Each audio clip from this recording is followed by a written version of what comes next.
My mistake, my mistake. The others will be missed, and possibly joining later.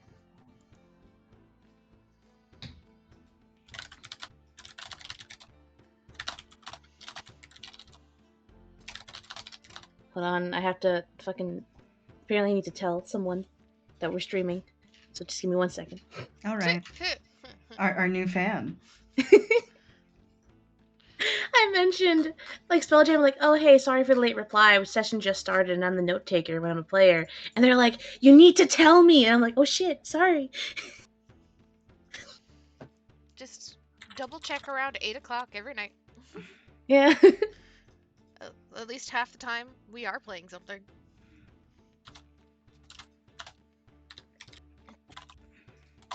I'm trying to get Charlie to play a game. Charlie! Charlie! You want to play Call of Cthulhu, Charlie? It's like I keep trying to get them into Call of Cthulhu because it's only been 3 sessions. Exactly, it's only been 3 sessions. And they're like, but it's already established. Oh, Piper, you're just in time. Hey, there's my... Yeah. Like, all of the games, it doesn't matter if the game is already established. Mm-hmm. We'll find a way to work people in.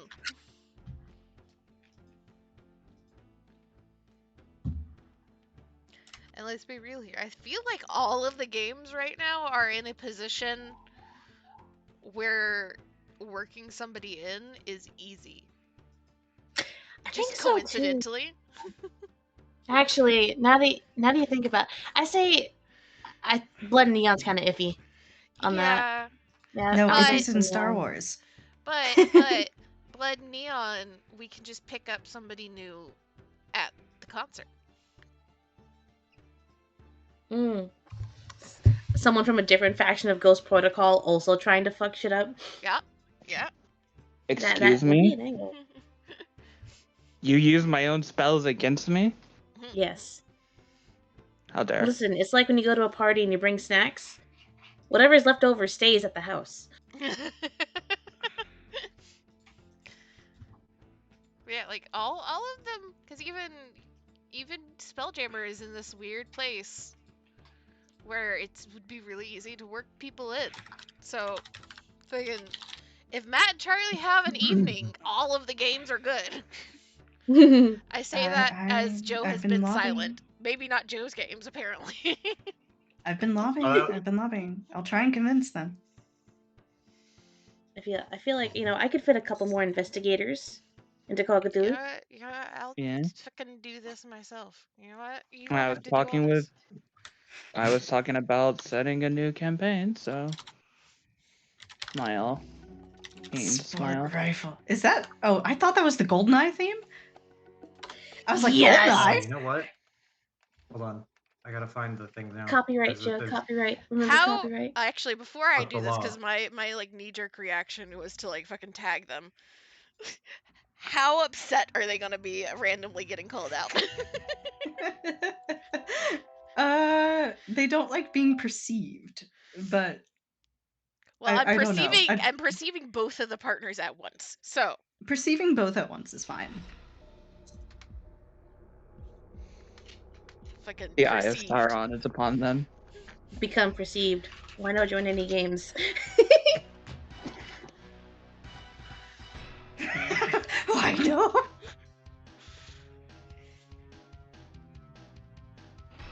Honestly, this theme is such a banger, though. It absolutely hits. It hits so hard. Yo. Mm-hmm. Hey. Different thing. We've been streaming for the past 5 minutes.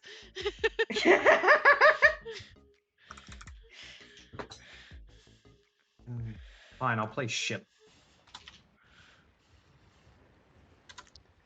Why ship? You guys are in the middle of this fucking city.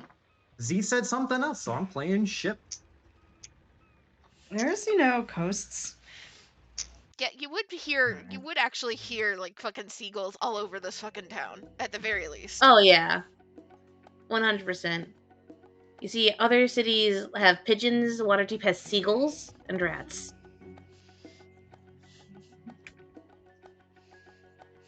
I'm not wrong, though. That does sound like the GoldenEye theme, doesn't it? It does. Dude, this is great. It's the jazzy... the jazziness of it. It's the string, the ba-dum-dum-dum. I like, this is the first time that I've gotten them both to react. Yes. Accomplishment.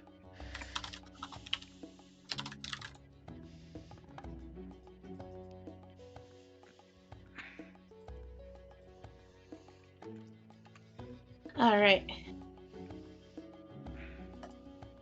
So, Joy. Fucking Peppa Pig.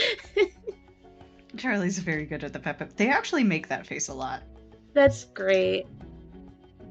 Fucking Matt. Wait, That's a classic Matt reaction emoji. You're gonna see that one a lot. they've got some fucking fire emojis here, man. However, getting back on track. Game. All right. So, who would like to do a little bit of a recap of what happened last time? We fought Big Ugly, who really did not like Rosette.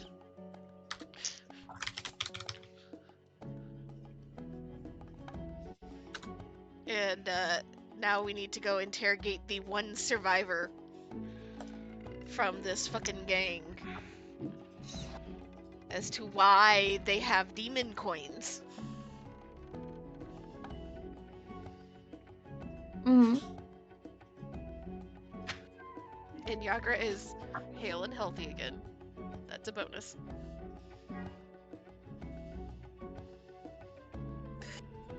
All right. Thank you, Wisteria. Listen, I'm doctor. made of healing. It is what I do.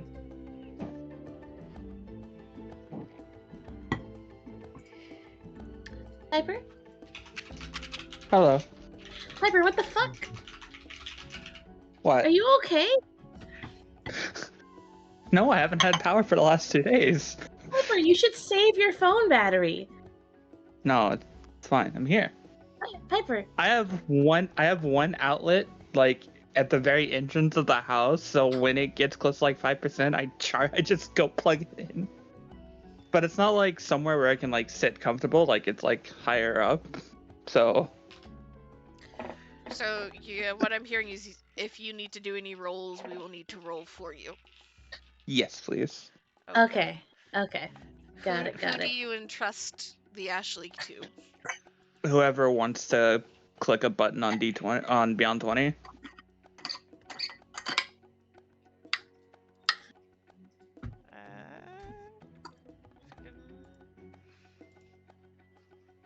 I will roll the Ashley then.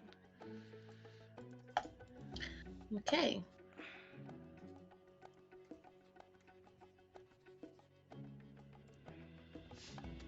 But yes, we chased down one of the gangs Yes. who had beaten up and had done some fuck shit to Yagra and she was unconscious. And so Clint and Feyre decided to pick them off Mm-hmm. after they got made. And they were fine until the wizard, in his like last gasp of fucking dumbassery, decided to throw down a whole bunch of demon coins and summoned Big Ugly Demon, who we then fought after it ate Wizard. After getting Ashley, Wisteria, and Rosette to run from Whist's clinic. Because we were not surviving that on our own. And we also got joined by Rosette's pretty sailor friends. Mm-hmm. Mm-hmm. On the way to Whist's clinic, Clint did see a Venti and Borea having coffee down the street. And just very told them, go that way.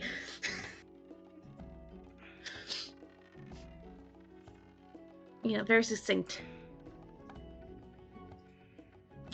And we killed the thing after it decided it didn't like the glowy girl that is Rosette. And Whist healed everybody back up. So fucking first thing Feyre is going to do is like look up at the rooftops because that's where Clint is still hanging out, and just like double check that he's okay.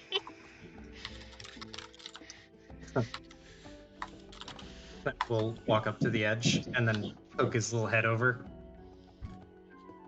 and you can see just the barest little hint of fat and eyeballs. Still one piece up there. He'll fully tip his or put his head up now and see that the big thing fell over and is now completely dead. And then he'll give a thumbs up and be like, "Oh, good." He's still holding the. Or no, never mind. I think he dropped the Dragon Bolt blaster, or did he drop his pistol? I can't remember. He was primarily using the Dragon Bolt, I think. Mm-hmm. Either way, it'd be like at his feet if he did. Yeah, he'll be holding the Dragon Bolt blaster and put the pistol back in his shoulder holster. And Feyre will kind of nod. He'll walk over to the alleyway over here, kind of giving a grateful nod towards Vinti and Boria, and look towards Yagra, kind of look her over. Now, exactly why were you knocked out unconscious to the likes of these three idiots?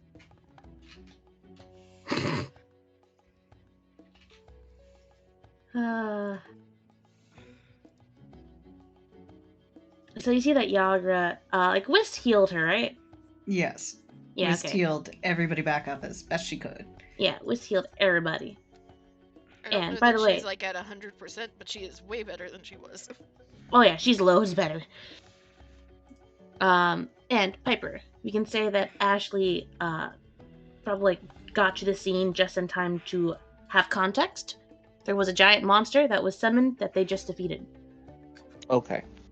He was stuck changing out of his fucking dress. And that's why he was late by like what, the 30 seconds it took for this fight to take It place. takes a while to get out of. Yeah. He couldn't get the heel off.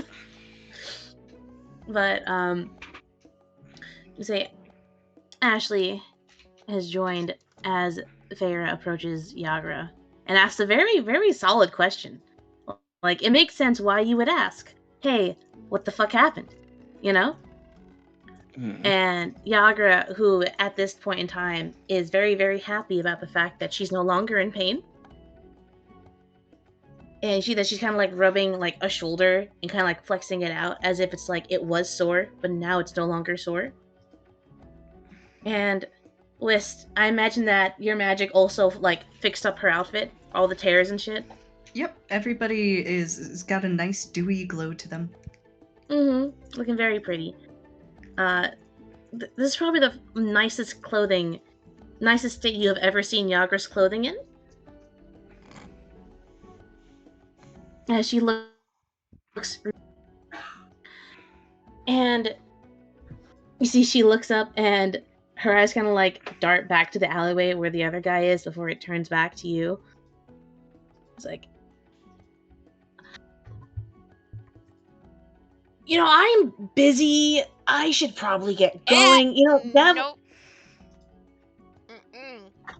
I have a job to do with like Dabble an hour ago. I was supposed to be over there, so it was nice seeing you, but I have to It would go. be a block her shame. exit. It would be a shame if we told everybody you lost in a 1v1 against someone. Okay, that wasn't a 1v1. That was like 5 people.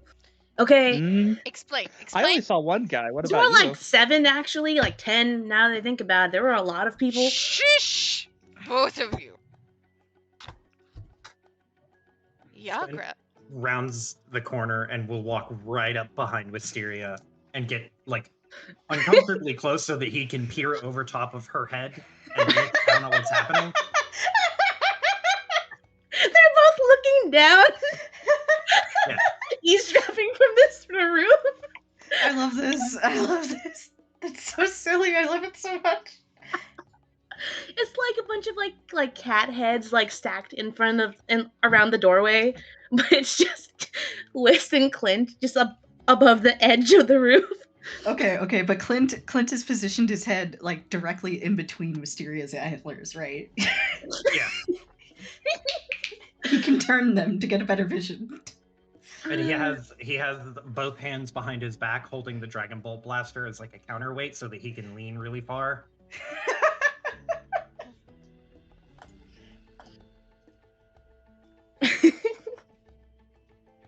So, like, Vera, you just shush. Clint, you guys are in prime time eavesdropping position. It doesn't get much better than this, boss. You guys got front row seats, man. Does not get much better than this. Feyre just crosses her arms.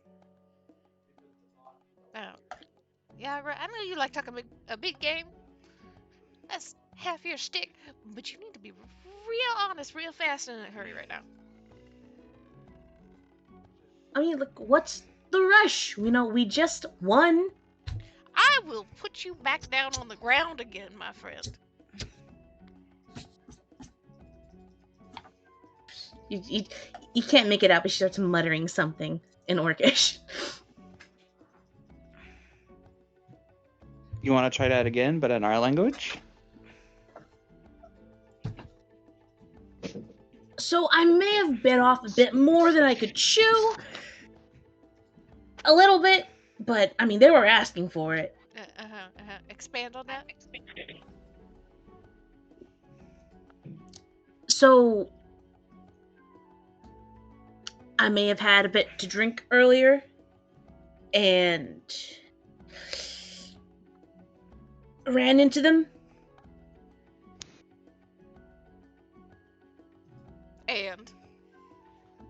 And picked a fight. But I was, look, I didn't realize how strong that, I don't even know what I drank. But, like, that's the only reason why they, won. Sort of. I don't think they won. I think they cheated, really. And Feyre just kind of pinches her nose and closes her eye. No, 2 birds, 1 stone. I was supposed to do that anyway. I just did it with help. From up top. You're welcome. She looks directly up. Wisteria sinks slightly lower under the side of the building so that only Clint and the antlers are visible. Big smile and wave. Like, yeah, I was supposed to take care of him anyway, so. Supposed to take care of him? Well, yeah. Are you supposed to be on a job?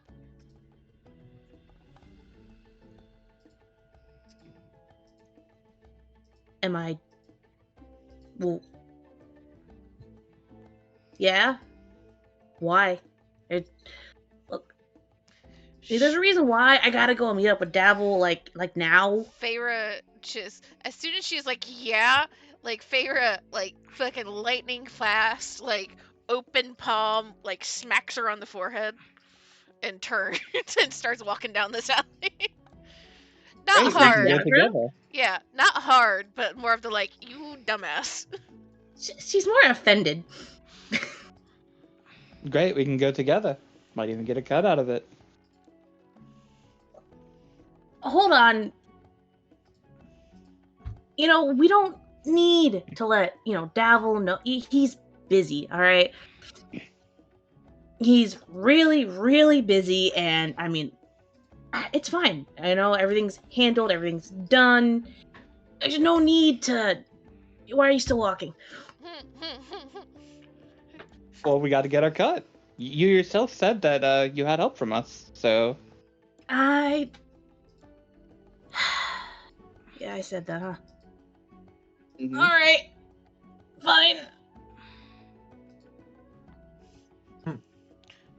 finger. but seeing that there's movement, he like watches Farah start walking away, and then sees a little bit of fumbling as people start to trickle after her, and he'll be like, "Well, looks like we're on the move again.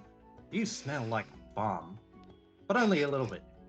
And then he'll like give a nice little affectionate kiss to the top of Wisteria's head between her Aw. antlers, and then he'll like immediately, with no hesitation, clamber like awkwardly around her, and then go up and over the side, and then grappling hook his way down, like shoot it into the side of the wall, and then just and then zip line down.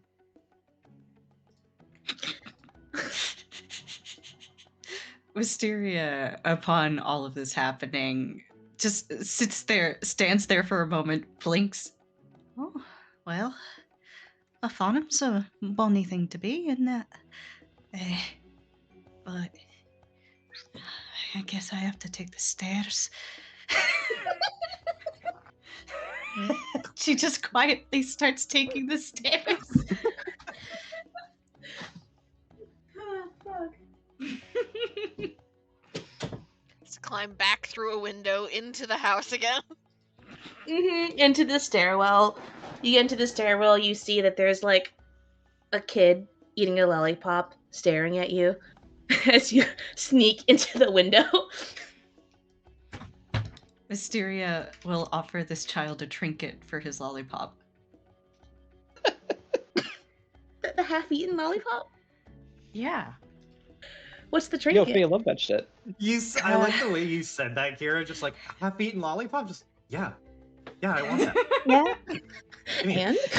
And? Let's see. What will Wisteria offer him? Wisteria will offer him a small little music box. One of the ones with the crank, right? That plays Mhm. always your favorite song, but it only plays it backward.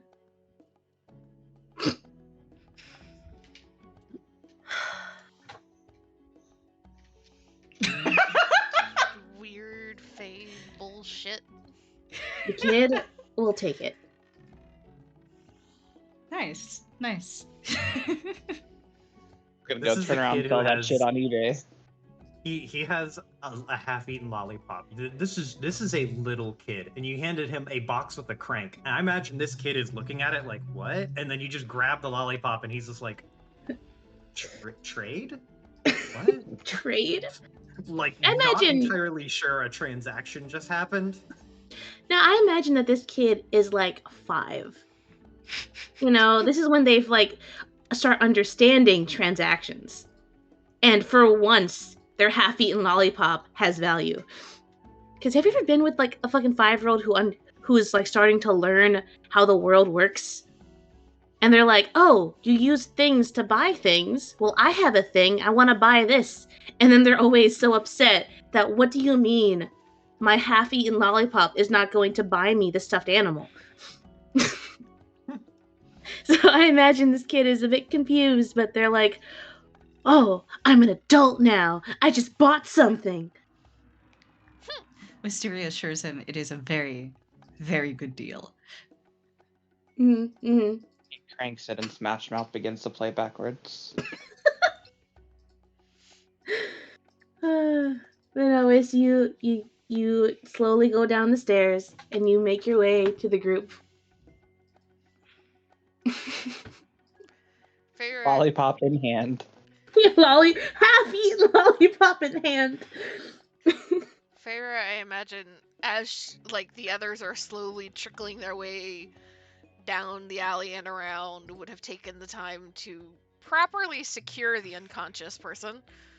Mm-hmm. Yeah, guy's out cold. We'll see how long that lasts, because as soon as there is like Iagra and Ashley nearby, and like the ropes have been tied, just out comes like the water skin and just the entire thing dumped directly on his face. Nice and chilled too, thanks to her magic. Passive ability, always chilled water skin. All right. Yeah, so Clinton Wist, you guys walk up just as you see Feyre just pull out a water skin, open it up. You think, oh, is she thirsty? Nope. Right on the guy's head. Oh, no, I was expecting this. I'm ready. Yeah, okay. This is very Yeah. Farah. Yep. Yeah, I don't think Wisteria's necessarily shocked. No. Very on brand. But you see that the guy, like, sputters a bit with a jolt. And just, like, tries to immediately try and stand up, but can't because of his bindings. Yeah, and gets immediately shoved back down. Even like the little bit of traction he gets to like sit forward, no, he gets pushed back, like uncomfortable, kind of awkward position against the wall. Well, morning, there. You finally awake. Good to see ya. We have some questions. And there's just a look of just like annoyance, anger, and then recognition. Because this is not the first, second, or third time you've run into him. Oh shit. You good? Oh, sorry, car alarms are going off outside. Ah. Did my mic not pick that up? No. Oh shit, nice. Shout out to noise canceling. Right? There, I heard it. Mhm. But But he looks sorry again. Feyre, as she sees the recognition, that kind of like toothy grin stretches across her face. Ah, there you go. The brain's still intact. That's good to see. You see, he tries to escape his bindings by like you see the strain in his muscles, but he's way too weak from getting his ass kicked earlier. She just like lets him struggle for a second, like tail flicking behind her, and tilts her head slightly as she hears Clint come up behind. Doesn't look at him. See, I want you to really think about what you're just trying to do there. See, the big orc lady that you were, I'm assuming, trying to kill is right there.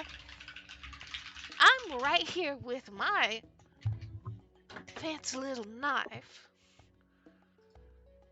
You actually get past both of us. These two have multiple ways of nailing your ass to the ground. She just like jerks a thumb towards Ashley and Clint. You really want to be trying to get away right now? Oh, I know this routine. Clint pulls out the Dragon Ball blaster.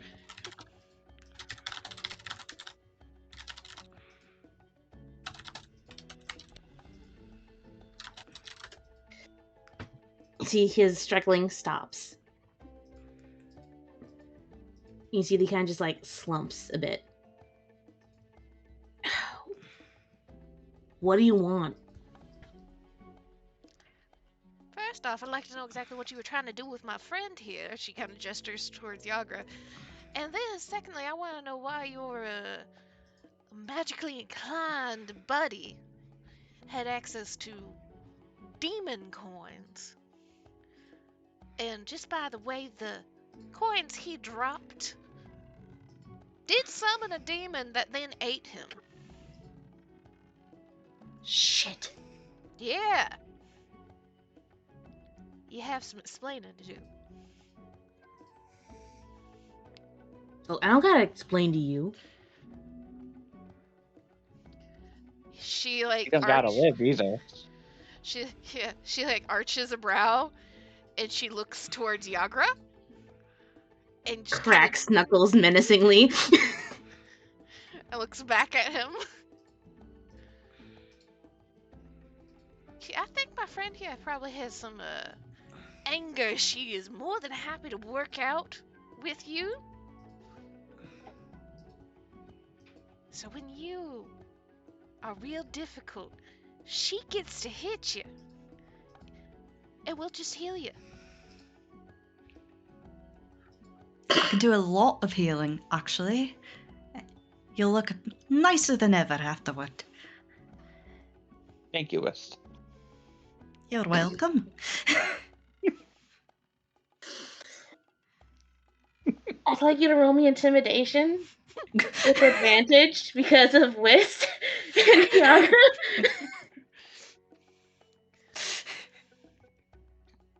See? Yeah, go Mhm. into it. Yeah. Hey, that's one of my higher ones. Just fucking, yeah. She's gonna hurt you and then we're gonna heal you. And Whist's like, yeah, I can heal you. I can do a lot of You'll healing. look great afterwards. Yeah, you'll look You'll even absolutely smell great. nicer. 24. 24. Actually, I have fucking fairy die. Continue. So at like the cracking of knuckles from Iagra staring down at him, ready to fucking pounce, and then fucking Whist coming out. Did she just have the lollipop out? Or did you put that away? No, she's eating it. She's eating. Ugh. Just casually eating Right. lollipop. Yeah, I'll heal you after they kill you again. Yeah, just like what the fuck kind of Honestly, mind games that's a is this? terrifying visage. It really is, honestly. Like I would snitch so fast. See the fucking as Whis comes around, Lollipop was like, yeah, I can heal you. And shit. You see that there's just like a gulp. Yeah. As he just looks back up to Feyre. And then I imagine cinematically one of the pages of his buddy's spell book flows through the wind.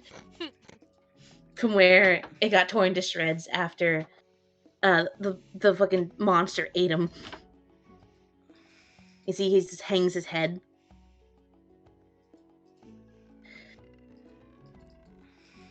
Fine.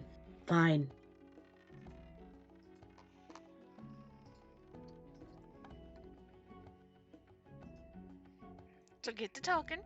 What were you doing with her, and why the fuck did you have those coins in the first place? Clint holds up the Dragon Bolt blaster, and in the interim, DM, can Clint have a writing utensil, like an ink quill or paintbrush and ink? Yeah.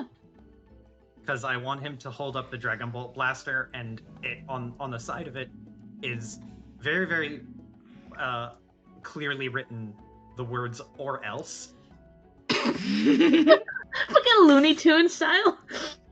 Yeah, like Yeah. like big ol' like black square letters of "or else" on the side of the barrel. That's great. Yes.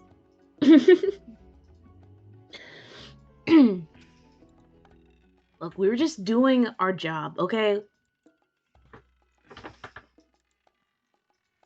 Yeah, you want to elaborate on that? We're supposed to scatter those every night for the festival so that we could... someone else can have an easier time doing their job. But Who's that somebody? I don't really feel like dying today, so... Do you like bagpipes? Oh, What? I quite like bagpipes. Do you like them? Who the fuck... No? Who likes bagpipes? There's this crestfallen look on Mysteria's face when he says that. Actually, brings up his harp because the harp can mimic any instrument and begins playing like a bagpipe polka solo right next to his Wait, ear. but Wisteria has the bagpipes of invisibility. Yeah, she Wait, does. she does? Double Yes, bagpipes? Yeah, Not Wisteria has into- actual bagpipes. She has actual... We're gonna get double bagpipes? Yeah. I thought you were gonna be like, you know who, you know? No, how I do you didn't feel about even know she had bagpipes? bagpipes. That's I don't think- amazing. Yeah. I don't think you're there that They're- session. They went to a shop, got some funky magical items. The one Whist found was bagpipes of Just trying to think invisibility. of, like the most annoying instrument. Yeah, it's perfect because it's bagpipes It's of perfect. invisibility. And also sad. Yeah. Yeah, Wist hears this. She's extremely crestfallen, right? But then Ashley starts playing the harp pipes. And then Wisteria pauses for a second, rummages around in her little garden bag, and takes out her bagpipes and also starts playing. And Yeah, get promptly on the other side disappears. of him so he's Yeah, Yeah. on the other just side. helping from both angles. Just disappears from sight immediately. You can still hear her. She's still there, but she is now invisible. while she's playing. Wist is very clearly playing Flower of Scotland. Yeah, I will join. I'll match my song there. Are you guys very important? Are you guys playing the same song? Yeah, we're both playing Flower of Scotland. Yep. Okay. I wasn't sure just how much fucking torture was being had here.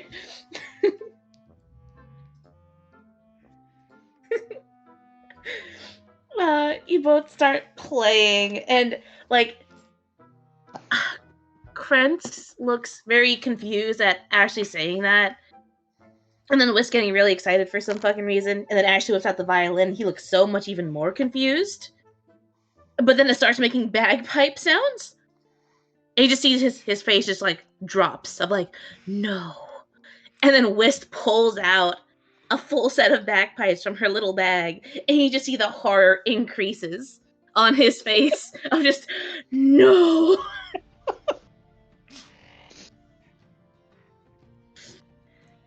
It's just loud. It's blaring. At first, it's not in sync,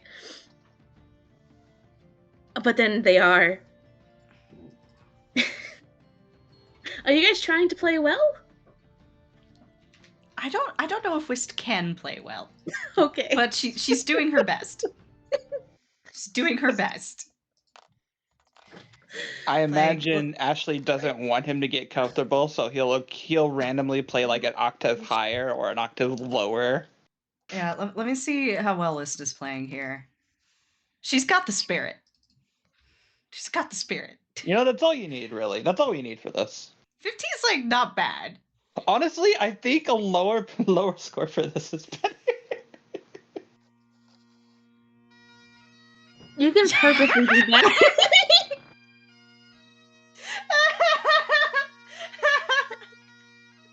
Oh my god.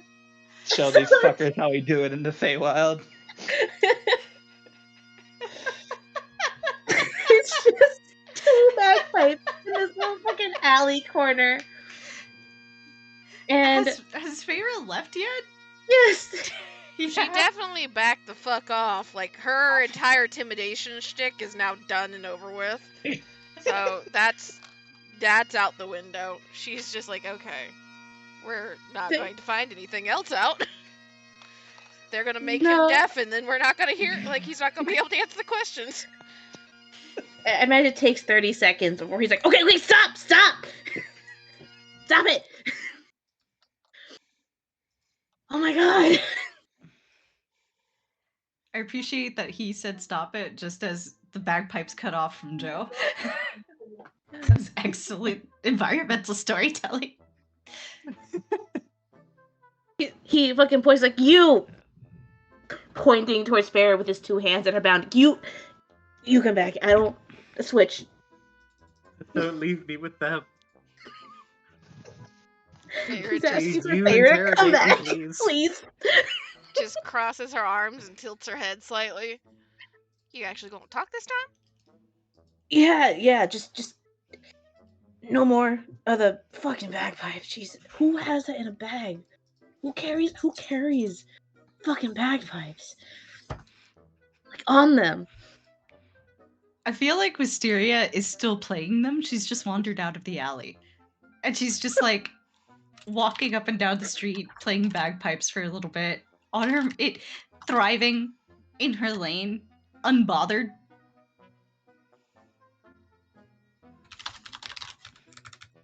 Oh. Who was giving you these coins, and what were they doing?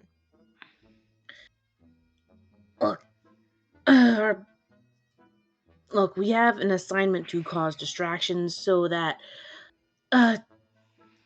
our coworker can do other things, look, our bosses gave us the coins. We didn't know what they did. Okay, the first time we did that, we had to run away because we didn't realize, it was gonna summon a fucking monster. Okay. Hmm. Well, if you didn't know what these coins were, and you got them from your boss, that sounds like we need to be talking to your boss. Yeah, good luck. You want I don't to even try that talk again? to our boss. I don't even talk to our boss. Okay. Grumshar was the one in main contact with them because I don't like talking to him. It's very uncomfortable. I saw him once. I don't want to see him again. And well, Well, Grumshar is dead, and he like tilts his head, sees the other person over here. He's like, "So is Zemk. So so you were gonna have to contact him anyway.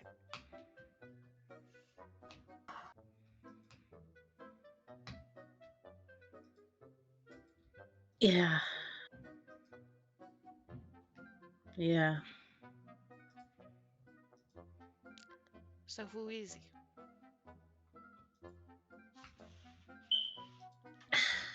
Fucking beeps. Hold on.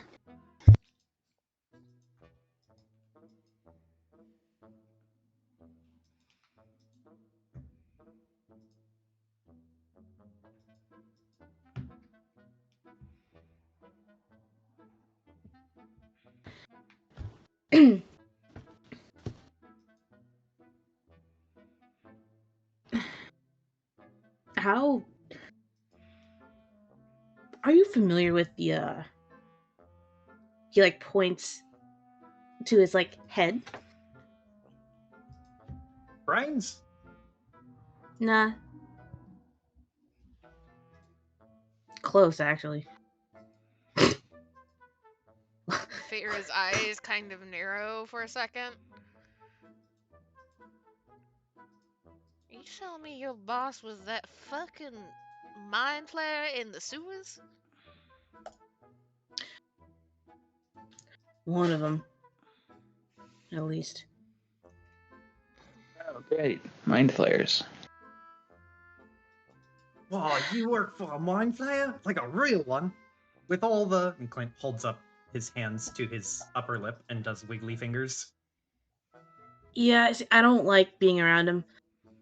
But look, he like points to his head again and like taps the tattoo on his head of the symbol of the Xanathar gang.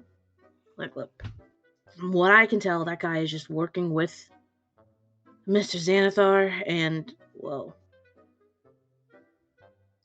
we were put under his command for this mission, so we answered to that guy. So you're telling me that you are. Have you actually seen a beholder then? Oh, that is not common knowledge. People do not know that Xanathar is a beholder. I thought, well, when you said like Xanathar gang, I thought for some Yep. reason this. What's the symbol then? It Because is. I thought it was a beholder. That's why I said It it. is a. It is a beholder. However, it's kind of like a griffin being a crest for a family or some shit. It's just a symbol because no one knows that Xanathar himself is a beholder. Funny enough. Gotcha. Mhm. So it's like some like paladin shit having like a dragon as their crest does not mean that the leader is a dragon. Gotcha. Also is a dragon, though. Oh yeah, definitely. She's like, so you're telling that there's somebody. Have you seen this Xanathar then? No, you kidding? So you think that somebody is actually controlling mind flayers? I wonder if Xanathar is a mother brain. He shrugs. He's like, Not. I don't know, man. Wait. Okay, let's just say, pretend that I believe that you don't know any jack shit beyond just that there's a mind flare that we're gonna have to deal with now. what exactly are you causing distractions for? Or who are you causing distractions for? Look, there's something really important that Mr. Xanathar wants, and, well, in order to help people find it, we need to cause distractions. So that's what we've been doing. And, well, looks like it worked because from what I hear, they found it. So, Mr. Xanathar's going to be happy at least. So you're tired. Who found it? I don't really want to die, so. Yagra? Hey, Wisp, I think this guy wants an encore. Come back. Bagpipes menacingly reapproach. Like she'd wandered off a little bit, but now and you can't see where she is because she's invisible while she's playing. So they just get a little louder as she reapproaches. Volume just increases slowly. Yeah, the volume increases very, very slowly, but it is unmistakably increasing. Oh. Okay. None of that. Okay, never mind. Stay right there. Don't leave though. Bagpipes continue at the same volume.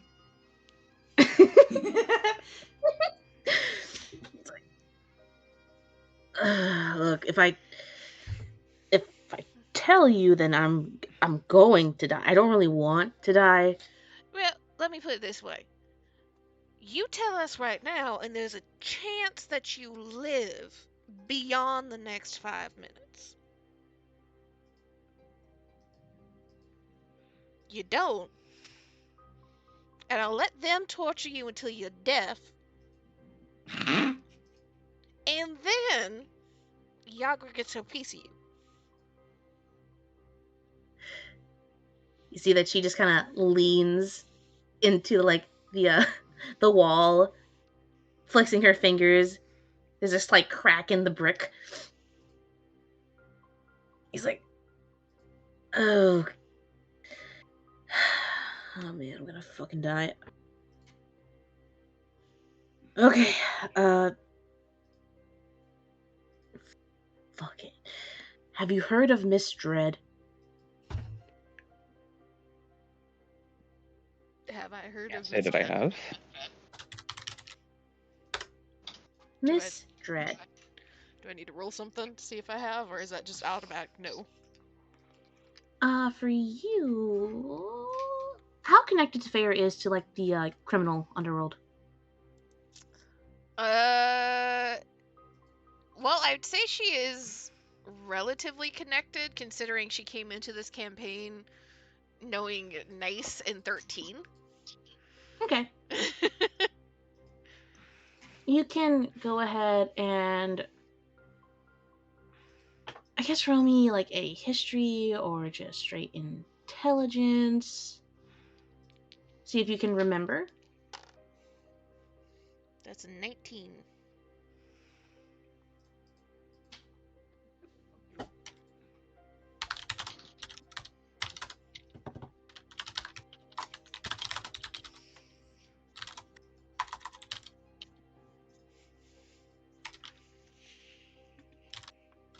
I don't know how to spell this name.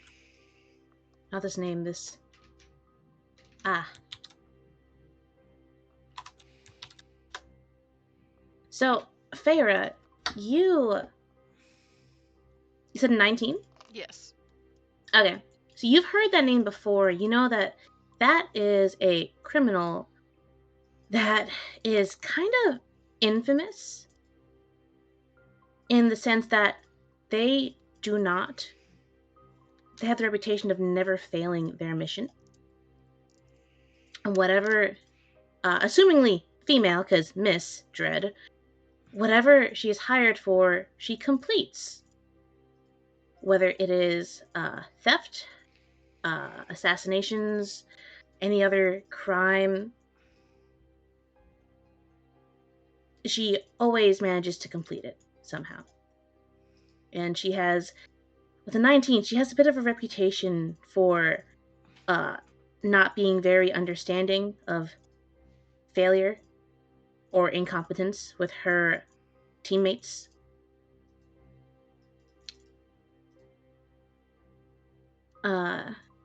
Clint, Oh. please look at your chat.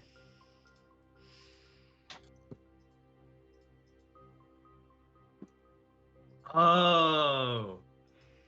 I was, but I didn't see this message until you sent it, obviously, but I was actually thinking that.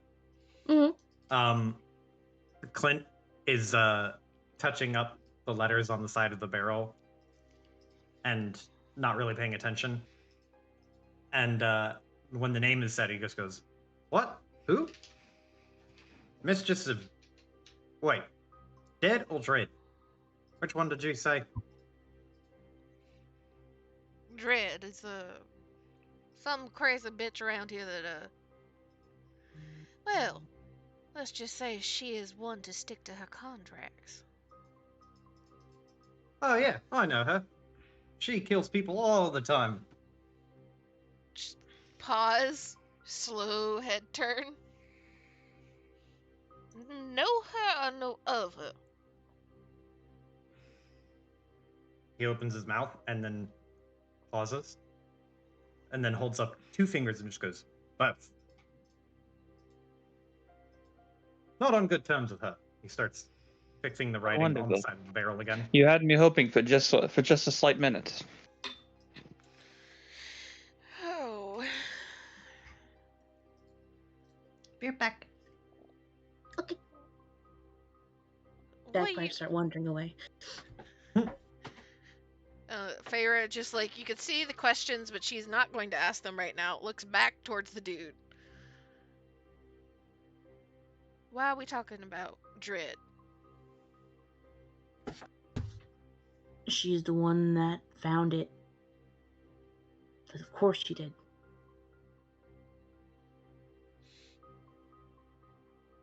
You were causing distractions for all them break-ins, weren't you?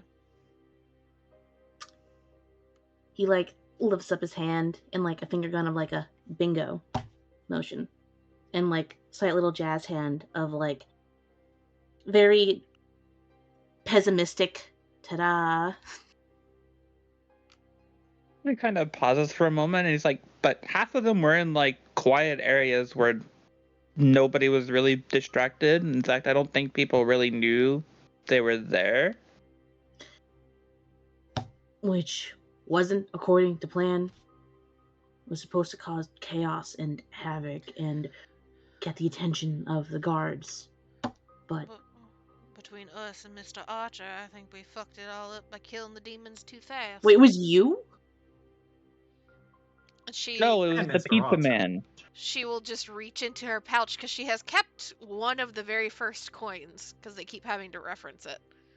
Mhm. And she'll just pull out one of the very first coins and like roll it across her fingers. Apparently you and some Archer.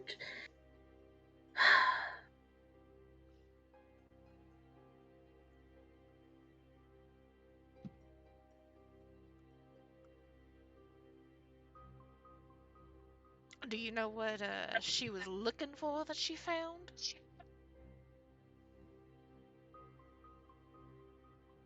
Some small something. I don't know. They never told us because we weren't supposed to interfere with that part of it. Just, cause distractions, cover for her, make sure that she can do her job. Something with jewelry, I don't know. So she found a bit of jewelry that they were after. I assume it's jewelry. Hit up all the jewelry stores. for some reason the antiques. I don't know. Just make quite the jewelry to warrant monsters of chaos. I don't ask questions. People who ask questions get killed, get called into Mr. Xanathar's office, and are never seen again. So I don't ask questions. Do you work for these people?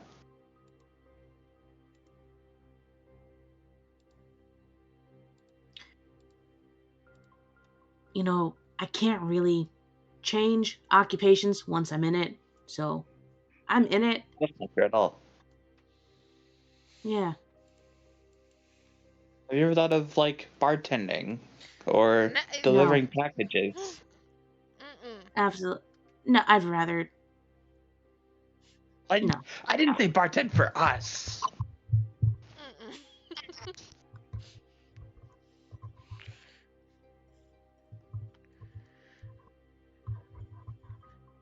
It just Yeah. feels like with such a work hazard, and you're not even getting paid that much. Like, why not just leave Waterdeep, go somewhere else?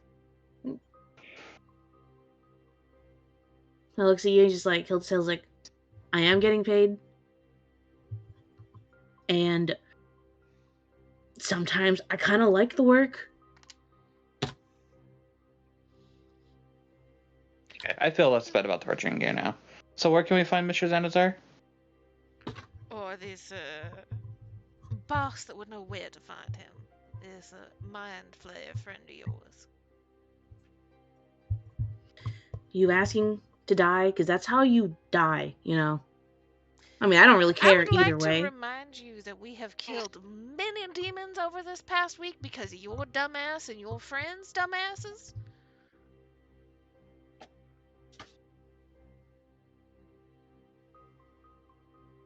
You know that ominous moment when bagpipes are preparing to play, but they're not ready? It's just that soft hum.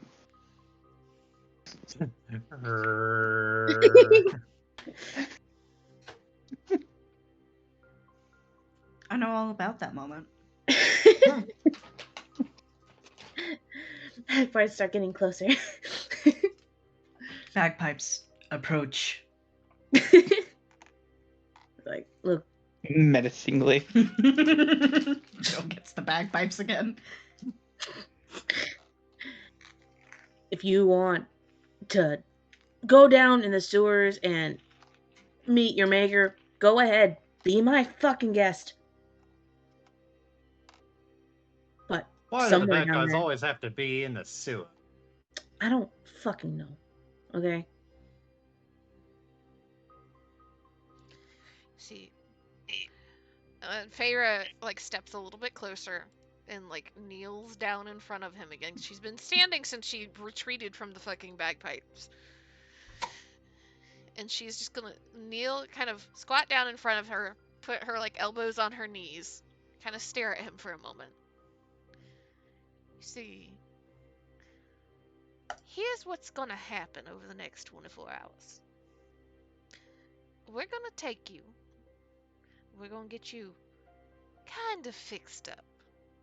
Just enough that you can walk comfortably. You are going to take us down into these sewers and show us where your boss is. And you are going to be the first one through, so that if anything gets triggered, any nice little surprise comes our way, you're going to be the first one hit. And if you take us to him,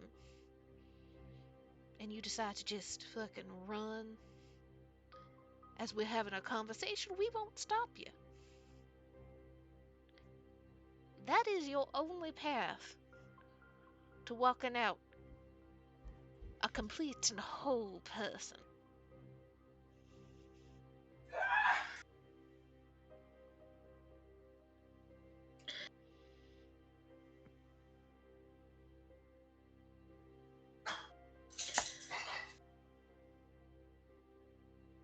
What if? If you say draw you a map, I am going to slap you back into unconsciousness. Look, I don't really want to go back there when my team is dead, that we failed. Because, look, you can kill me, but whatever he could do to me is even fucking worse. So, I'd rather just hand you the keys, the map, tell you where to go, the password, so that I can just leave. See, that would be predicated on me trusting a fucking word that comes out of your mouth.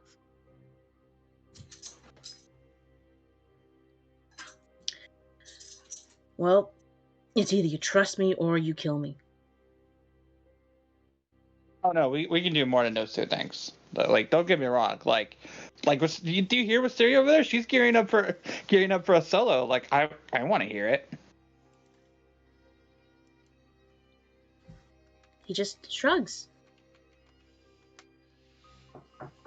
What if we trust him and then kill him? And Clint takes a step and gets into a firing stance.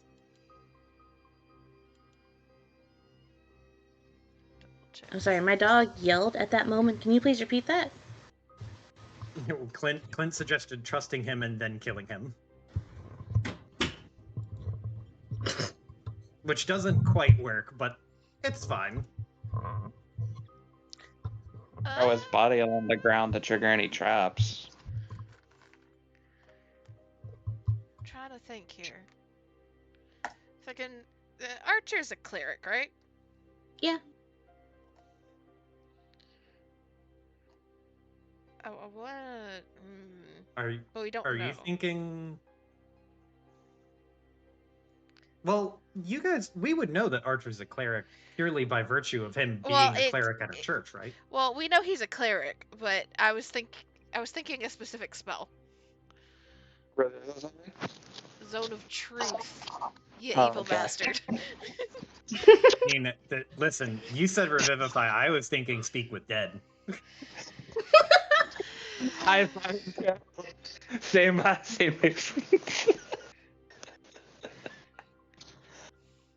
I see where this goes. I'm just Like, gonna- at least Feyre talks the big game, but is not gonna actually fucking kill this dude. These two fucking psychos.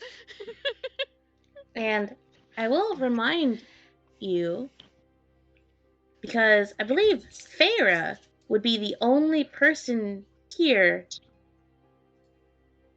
At the beginning of the campaign, you guys went into one of the sewer layers. You know where that is.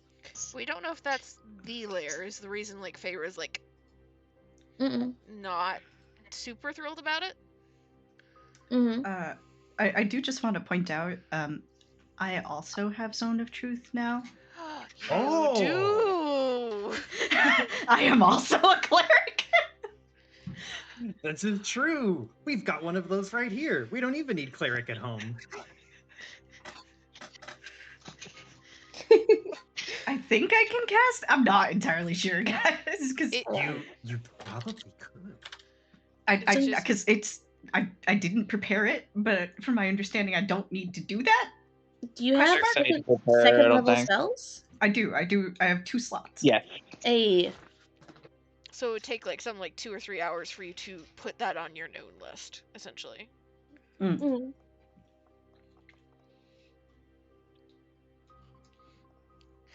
Liz needs to be close enough to offer that, because nobody fucking knows that she can do that in character. That's our issue. Louder. I imagine like Whist learning how to be sneaky is learning how to play the bagpipes very, very quietly as she gets closer. So it sounds like she's far away. However, you know what? We have to get like bagpipe mutes and put those at the end of the pipes so that she can play without making sound, and then we're gonna get sneak attack damage out the wazoo. Anyway, I will have Whist start approaching, having piped herself right out.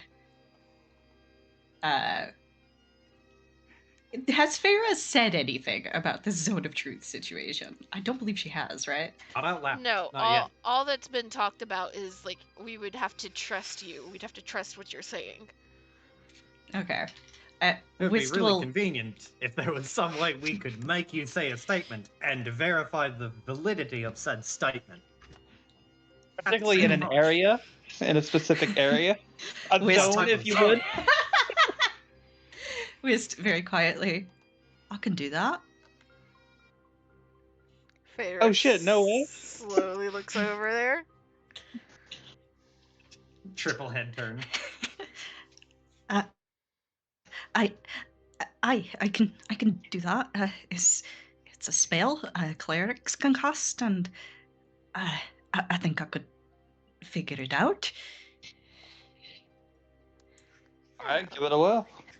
There we go then. All right. So can I cast this now, or do we need to detain this man for a further couple hours? That would be an Amy question of whether or not she'd let you readjust your spells at the moment. I mean, you did just level up, Mm-hmm. so you could have changed your spells while you leveled up. I do have 2 reds here already done, but if that is a gentle suggestion that I should swap one of them, then I will. Yeah, then I will have Wisteria cast Zone of Truth. Yeah. Charisma save. Oh, I guess we don't need the or else. For now. It's a charisma save. Mm-hmm. Yep. He fails. I imagine that Wisteria casting Zone of Truth just doesn't make any goddamn sense to anyone, because she's like taking out small little flower petals and like casting them in like a little jail cell around this guy and singing a weird ass song to herself as she does. No, I've been in the Fae. I'm used to this. I mean, it's a 15-foot radius sphere. It's a lot of flower petals. Yeah. So fucking everybody's in this bitch. Yeah, I guess everybody should have to make charisma saving throws just to know if Yeah. they can lie in this. Yeah. Go ahead, guys. And Wisp would know if someone failed or succeeded. Clint succeeded. Actually, can I just willingly fail for Clint? I think that's Sure. more appropriate. Yeah. Yeah. Well, that's a dirty 20. Nice. And Ashley, charisma save. Us got 24. Okay, so only Clint failed? Yeah. Clint and Krentz failed. Yeah, roll for Yagra too. Oh shit, you right. I imagine the little like Yagra failed as well. rhyming and feathers, or not feathers, rhyming and petals. Clint is like, oh yeah, I love this beat. Snaps his fingers, bobs his head. Clint's great, dude. Okay, so Wisp, the only people who did not fail are Ashley and Feyre. Like, fucking, it's Ashley because Ashley's used to this weird bullshit Fey magic, and like, Feyre is just too locked into this conversation.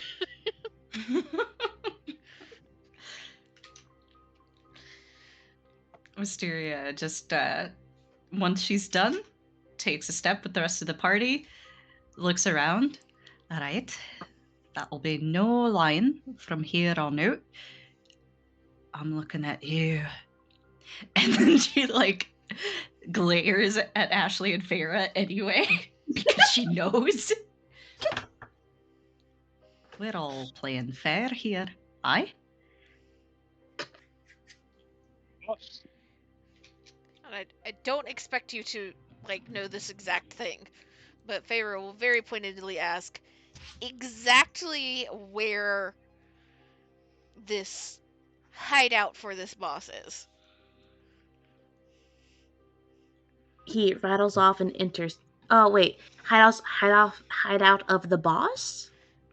Well, she keeps calling this mind flayer the boss because it's his direct boss. Okay. This is I don't know, a spaceship or something. I know he goes into Mr. Xanathar's office and then just teleports to the different hideouts that we have.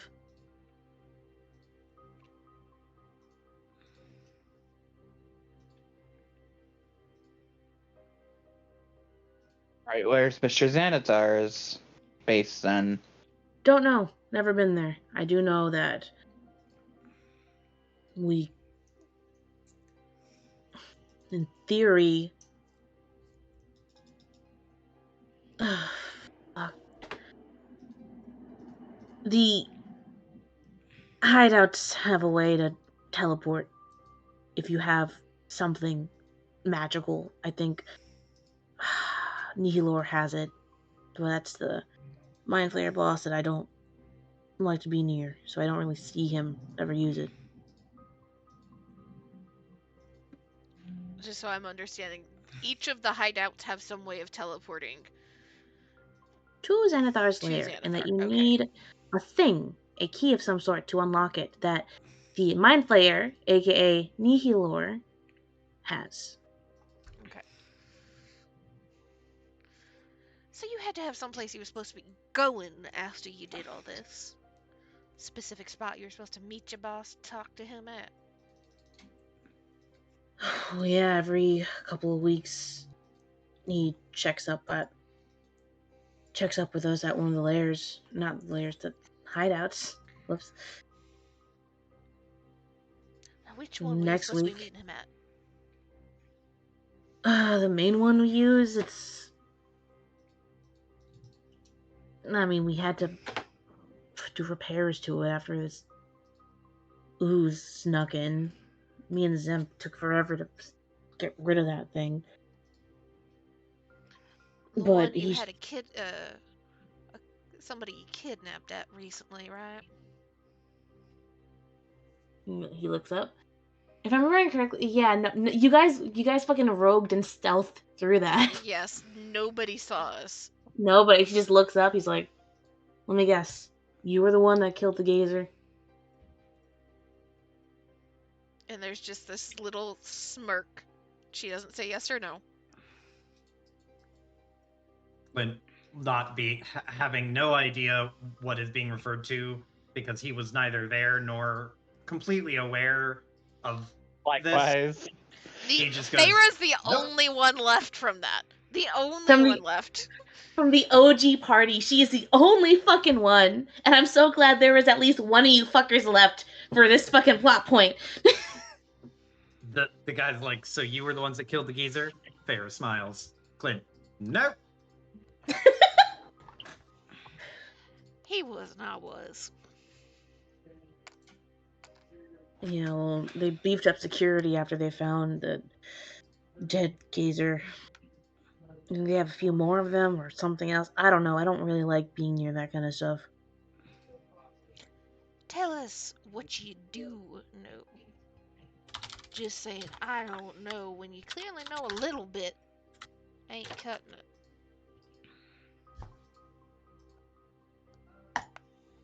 And he just like scratches his head as he takes a deep breath. There's different hideouts all throughout the city, all in the sewers for some fucking reason. Each of them have patrols and guards, lookouts. Each of them have the potential to teleport you to Mr. Xanathar's lair, but I've never been there. I don't know where that is. I do know that if you go there, you're gonna die, so I don't go there. I don't even know how to go there. All I know is that you need this weird, like, ball thing that Nihilor has on him in order to turn it on.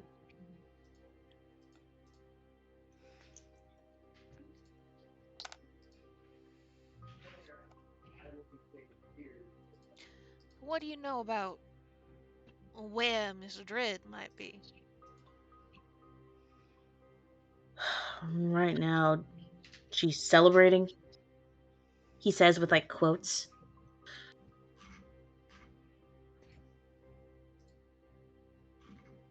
She just got paid, so her contract is up. So I think she said she was going to, get a drink.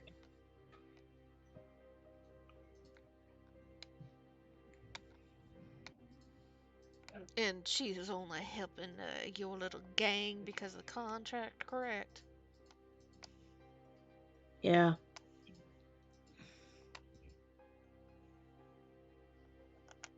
What So I don't know exactly? what she's doing now or what she does next. I don't talk to her. What exactly were you running off to do with Yagra while she was unconscious? He slowly looks up to where Yaga is looking down at him. He just looks at us like, honestly, I'd probably throw her in a closet.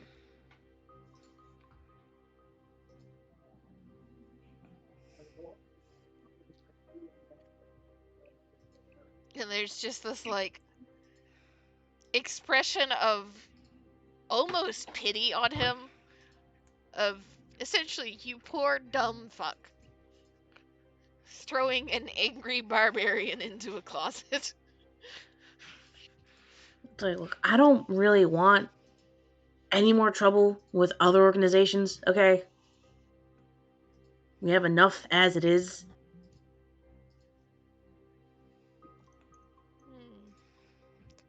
A little bit of a competition from the Zentarans? I don't know if it's competition. I think it's more war. But last thing we need is the Black Network getting involved. So I can't really kill her. You just hear Why try Yagra anything just on her mutter. anyway? Sorry, what'd you say? Why try anything on her in the first place then? We were just talking when she came out of nowhere, babbling, and then she took a swing at one of us. And you just hear Yagra just like, no, I was doing my job and protecting the city from. Okay, maybe I was a little impulsive, but it's not a big deal, okay? You're under compulsion. I would highly suggest that you keep your mouth shut unless you really, really, really want us to know everything.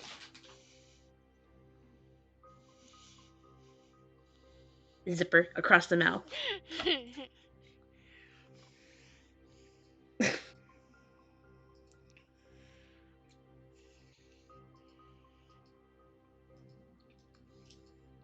So you weren't actually planning on killing her then? So the last thing I want to do is kill her as much as I want to sometimes. That's way more trouble than it's worth.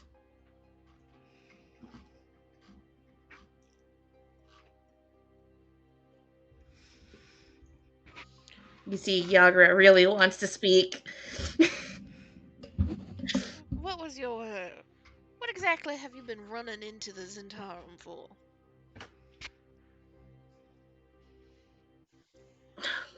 Territory, jobs, getting protection money from different businesses. What do you expect? I think they're,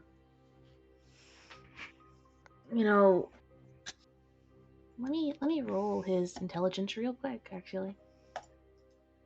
Let's see how smart this guy is. Okay. It's like,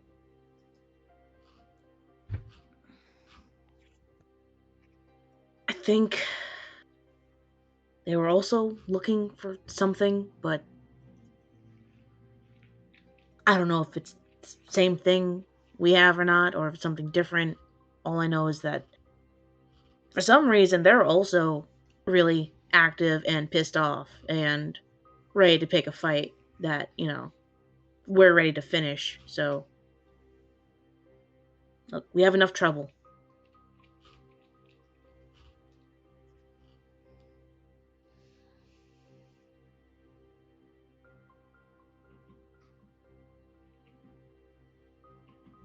Trying to think. Like above table, I Mm-hmm. don't have any other things I can think of to ask him because he's clearly an underling that doesn't know jack shit. This dude, you guys caught like the B team of the bad guys. Yeah. So this is to me like a get the location information because that's probably about all he knows. That's outside of who's in charge. And then we go to those locations and do our own scouting.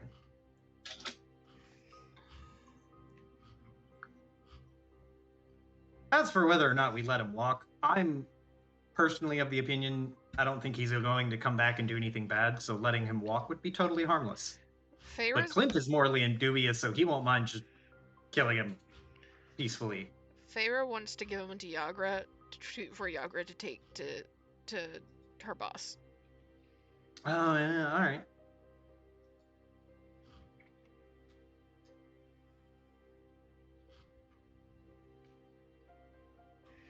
Piper, thoughts? I'm fine with tossing him the Black Network. Kira? I am okay with whatever.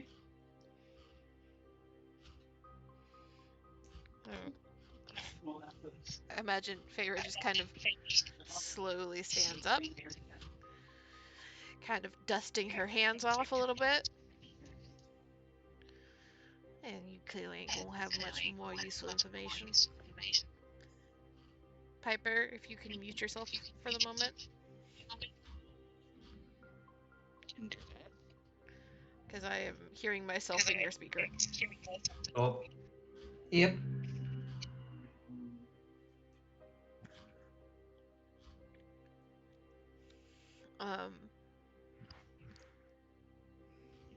She stands up, kind of dusts her hands off, and looks at this dude, and looks towards Ashley and Clint and Wisteria, and making sure they don't have anything to ask him. And once she's sure that they don't have anything to ask him, she'll look towards Yagra and kind of gesture at him. Yeah, pretty sure this one belongs to you.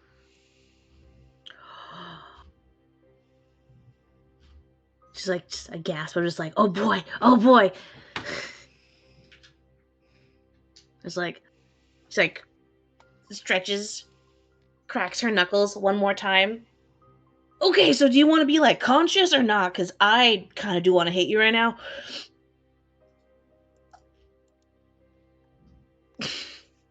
You see that he pauses to like think of like, what the fuck?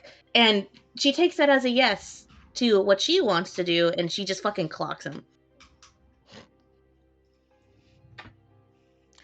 You are gonna have to be telling Davil that he does owe us just a little bit of money, though. Yeah, I'll tell him. Okay, I'll tell him that you guys decided to take a detour and you guys did stuff and maybe helped me when I needed it. Feyre just kind of slowly nods, a little smile. Yeah. A little bit of help. A little bit of gold. Gives a thumbs up. And she just fucking picks him up by the back of his shirt and just fucking hoists him over her shoulder.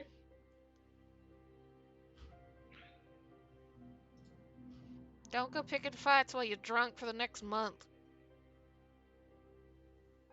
No promises. And she starts walking.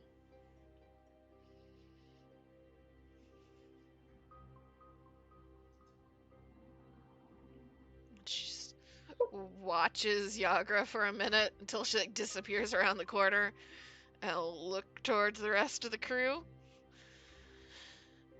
Well, it sounds like once we get the rest of the demon shit sorted, we got a mind flare to mess with now. true. And also, we have to worry about. Oh, you don't know her name. Well, Miss Dread Lady is actually named Carmen. Wait, is And that boy, is she upset at me. is this the one that shot you? Yes. God damn it, Clint. He blinks and its smile doesn't waver. It'll probably be fun.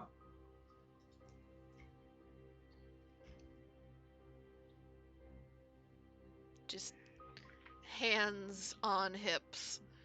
Kind of taking Clinton for the moment. He doesn't seem overly disturbed by the fact that they are going to have to deal with this woman again. And just shakes her head.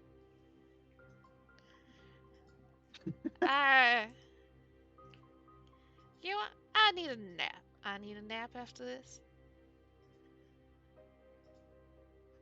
I think a couple of y'all need a drink.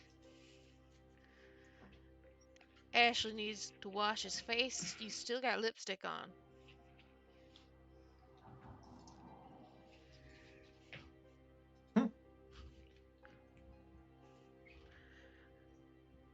Oh, looks at Wisteria. Alright, come on, let's get back to the bar. Is this more than my one allotted drink a day? Bottom shelf. I'll pay for you to have some extra drinks. Bottom shelf. Slight sparkle to Asteria's eyes. I'll pay for her to have something on the top shelf. She's earned it today. You're paying for it.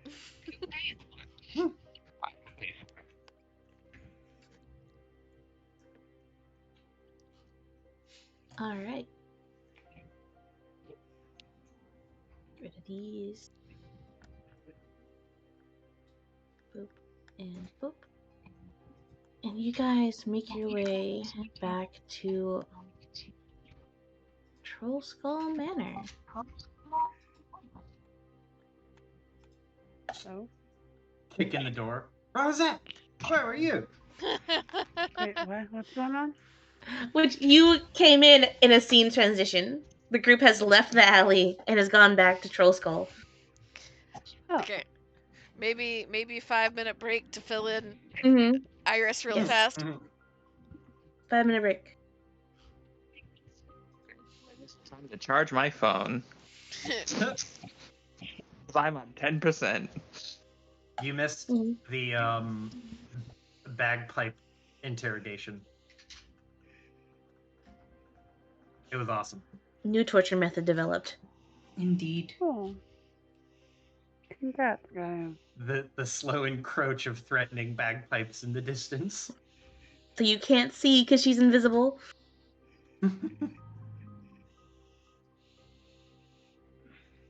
Yeah, we interrogated the one remaining Xanathar Guild dude.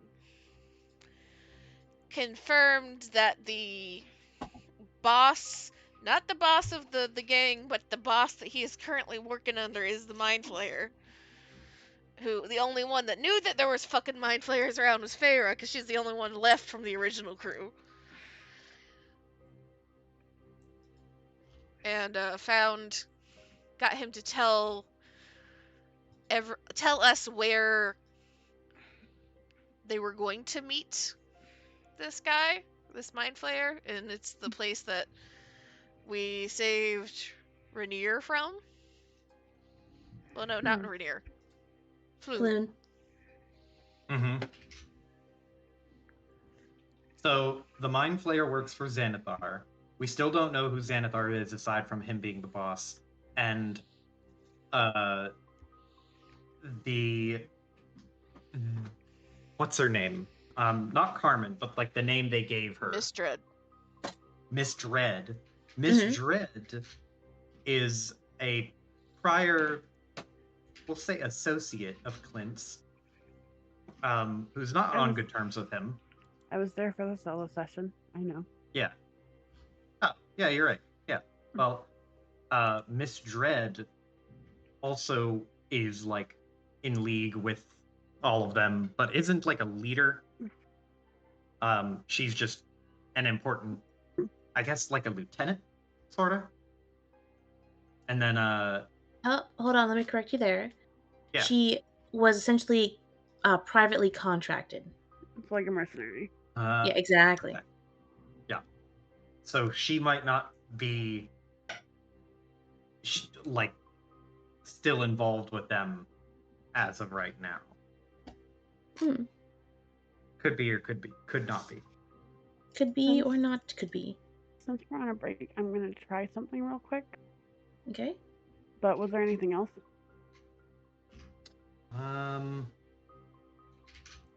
Not that I think. Not that I can think of. I think that was like the highlights of it, because this dude was like, he's not a very knowledgeable goon. He has like base level goon information. Mm. He's a very blue collar evil goon. Yeah. Before you feel sympathy for him, he is still a fucking asshole. Oh yeah, still evil. Yeah. Still evil. Evil Yeah. goon. But like, he's Still a level good. 1. Wait, hold He's a on. What's mook. the fucking? What's the Level 1 crook. level 1 crook? Yeah, he's a level 1 crook. To Xanathar's level 100 mob boss.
Hello? Hello. No, just quiet. Mm-hmm. Okay. Yeah, I was looking at music choices.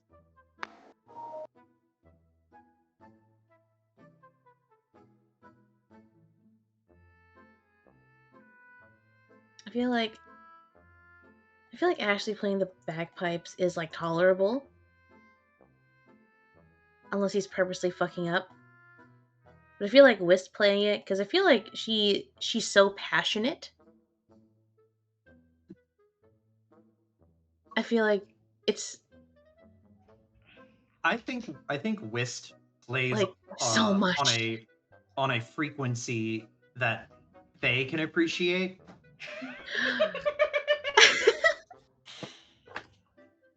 But to simple mortal ears, it Yes. might be a bit too intense.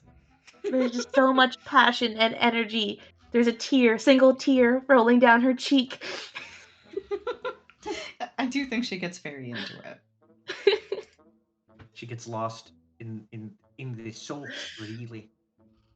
I'm gonna go.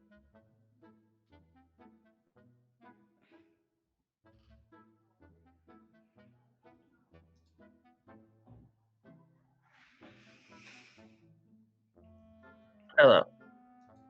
Hello? I went up there to charge my phone because, like I said, there's only one. Well, actually, I found out that it's just my room that doesn't have electricity right now. The fuck? So, but they're like, bro, let's just get you an extension cord. So they ran an extension cord in my room so I can charge my laptop and my phone. Hey. So awesome.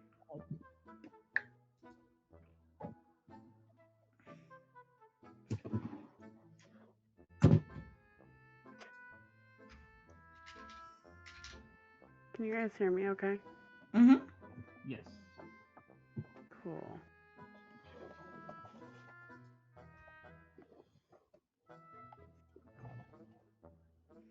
This is weird. Oh, it is. Testing the PlayStation connection. I noticed you were to- on the PS4. Yeah. Kind of cool.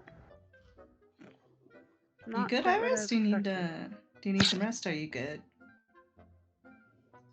I'm fine. You okay? This is average, Yeah, Iris. I'm fine. This is normal.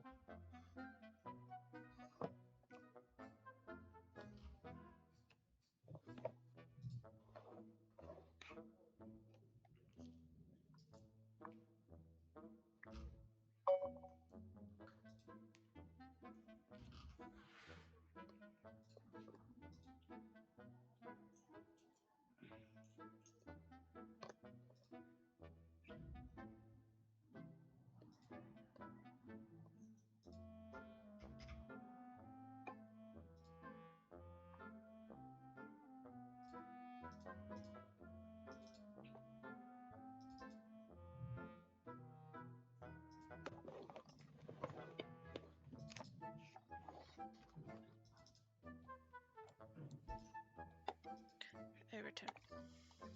Welcome Welcome back. back.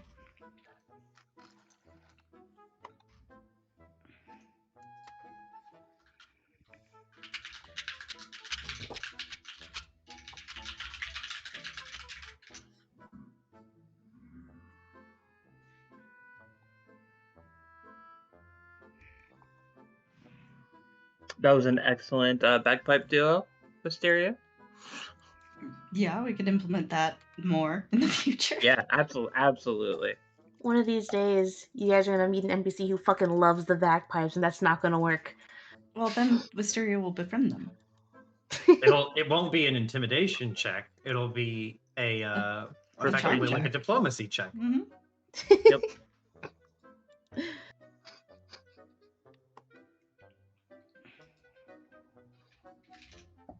I can't believe you have bagpipes and invisibility. I was just trying to think of like the most like obnoxious instrument to pick. If you really want to go for obnoxious instrument, kazoo. Yes. I was gonna say the piccolo. Piccolo's a good one.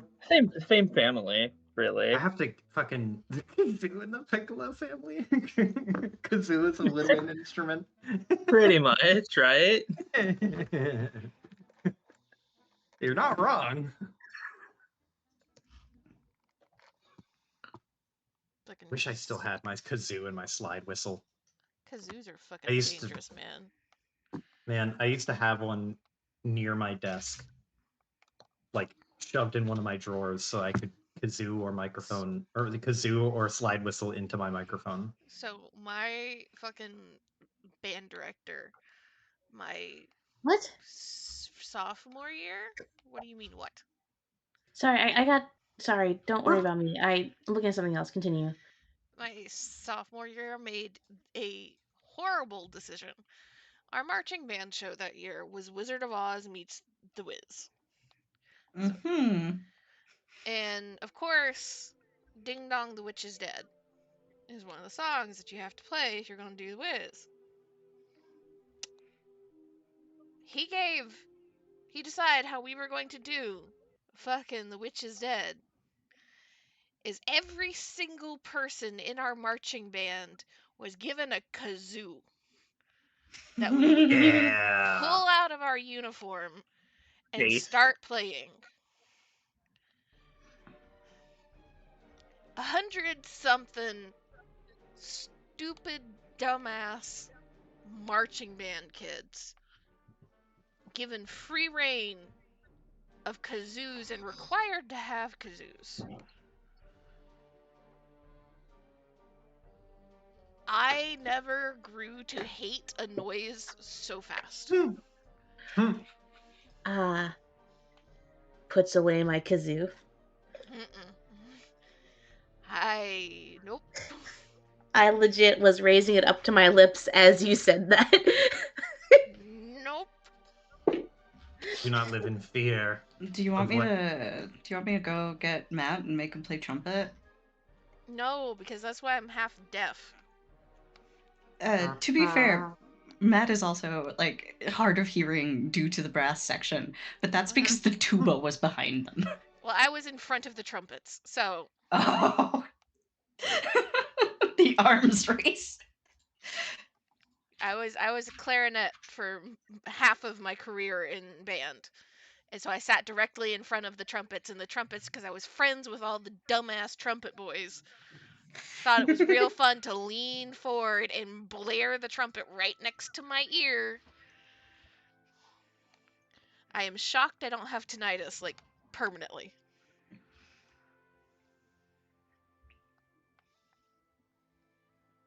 And then I moved to low reed so I could sit in the low brass section, and nobody was behind me to make a bunch of fucking noise.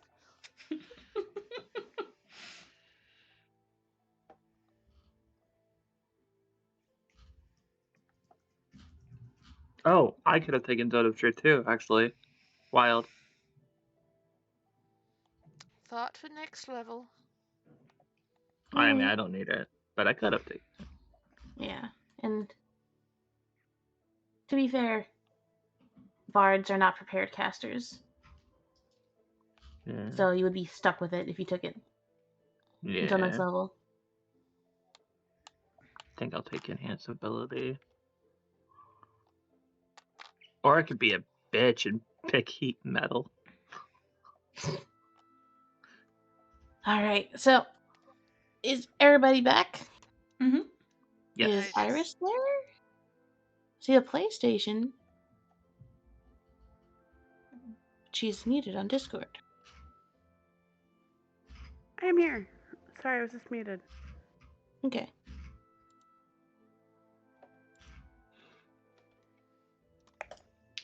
So, going back in here. Before we hit play. So, like, is the plan chill at the tavern? No idea. Just saying that you guys want to just what? Chill at the tavern? And Well, you get pause real fast, because there's still technically supposed to be another demon night, right? technically. If I don't it's think the okay. Amy's prepared the next fight. I'm pretty sure that Amy knows what she's going to be doing in her next fight. How she was talking last time. I have plans. Uh-huh. I just want to know if I can do those plans this session, or will have to be saved. I have no idea of exactly what we're doing as of yet. I just know that Feyre is not going to willingly leave the tavern until she has had a nap. Perfect. Because Feyre is tapped out as far as warlock shit. She needs a short rest.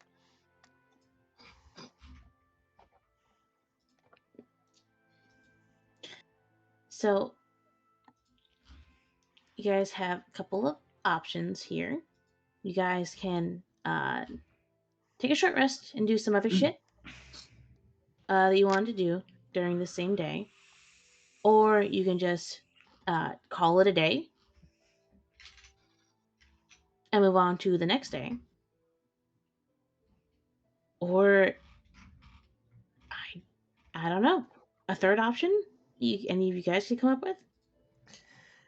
Oh, I know Feyre, number one, short rest at the very minimum.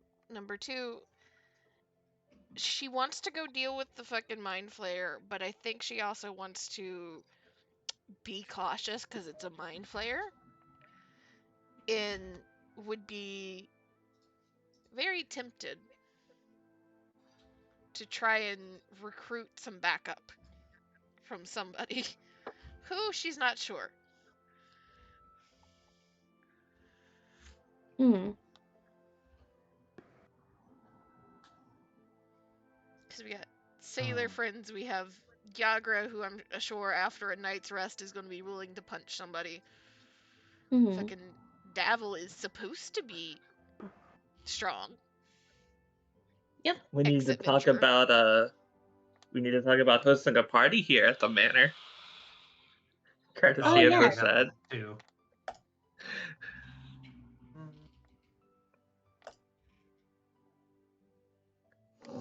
That was kind of up in the air.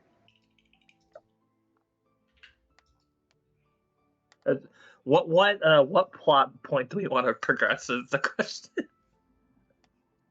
We got Demon, we got Mind Flayer, we got... I will say, because their meeting with the Mind Flayer isn't supposed to be until after the fucking festival is over, from what I understood of that conversation. Yeah, it was like in like a week or two. So Oh, okay. So we have no You guys guarantee have that the so Mind much Flayer is time. going to be there right now. So Mind Flayer is after we finish demon shit at the very least. Like festival week demon shit.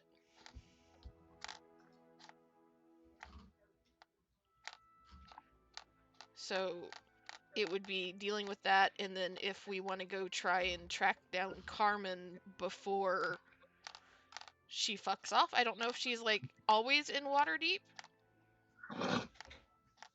or if she travels. She travels. Feyre would know that because she's heard tales of her in different cities and shit. So if she's just landed a job and is partying, she's going to be here for a minute. But that also means it's more likely that she is going to fuck off into another town. So, just to make sure, she's not just like in a corner of our tavern taking a drink, right? Carmen? Yeah, like she's just not here. She's not just here, is she? At the new tavern? No. No. Pretty sure if she Okay. was just chilling in the corner and we walked in, we would know because Clint would be shot again. Okay, that's fair. You'd walk Or in shot and at. you'd hear the theming change to a fucking western. I just wanted to ask because I did feel like that was in the cards for some reason. I mean, it's possible. He didn't know where the fuck she was going. She wasn't gonna tell him. You guys do own a tavern, so it's possible. But as you guys enter, she is not there. Okay. I really thought the cards were lining up for that. Okay. There's a surprise tool to help me later. Oh boy.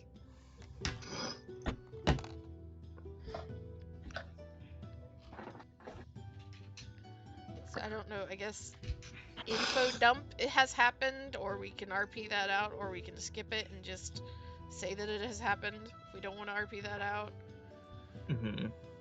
Because the nobles and Wist need to also share what they learned and what was said over there, what promises were made over there.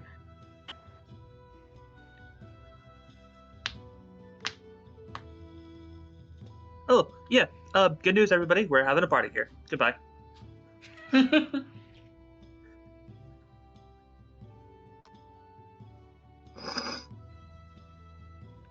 I like parties.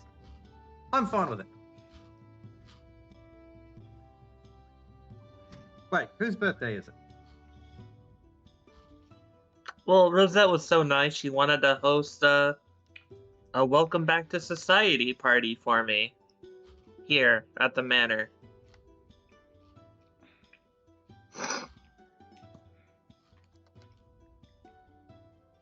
And kind of promised the demon girl that she could come.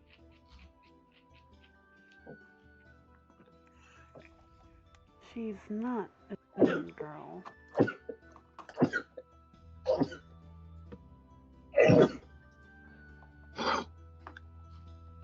We don't know exactly what her family is up to.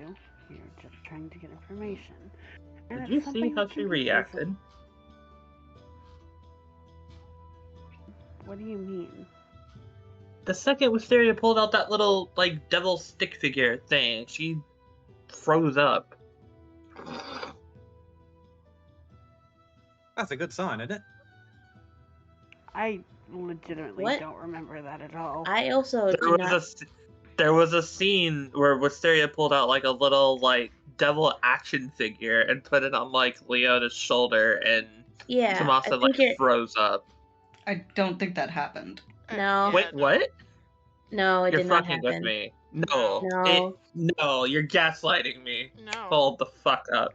Mm-mm. I know Leona froze because something was placed on her shoulder, and then she turned to look at it What? and was like, What? "Thanks." What? An avocado, thanks. I'm being gaslit so hard right now. I don't buy it. You were just confused that entire interaction, weren't you? Because you also, for some reason, thought like that Tomasin was someone else. Yeah, you thought Leona was the one we were after. Now you're coming up with shit. What were you I was just smoking that night, Piper? like, dude, if she froze up, I was like, what? There's no way I had that happen and I didn't remember it. That's so dramatic.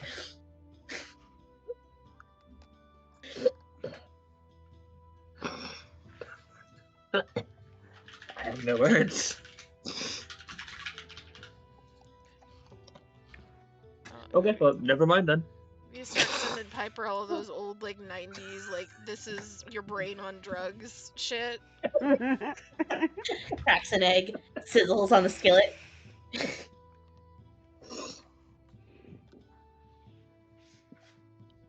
Where's my fucking fireball at? I'm gonna take this from you guys. So, alright.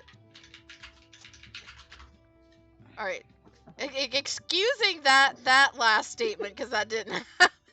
Yeah, retconning that last statement.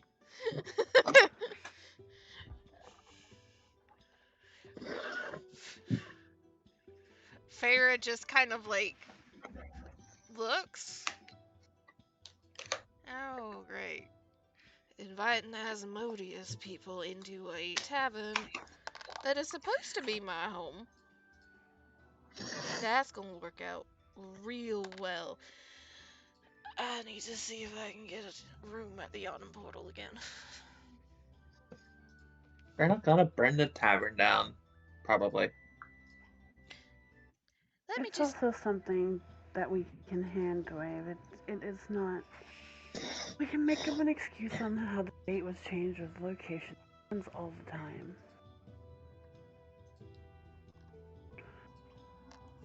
I was just trying to get an excuse so that way we could meet again.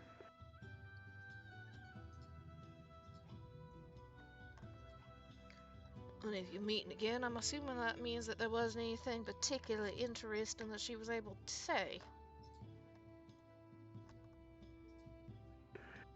No, but we might be able to, or we might be able to get to visit her home. Sorry, Whist and I should clarify. Oh, I'm coming too. My dear cousin needs to go back to Baldur's Gate. No. She said she could stay for a little while longer.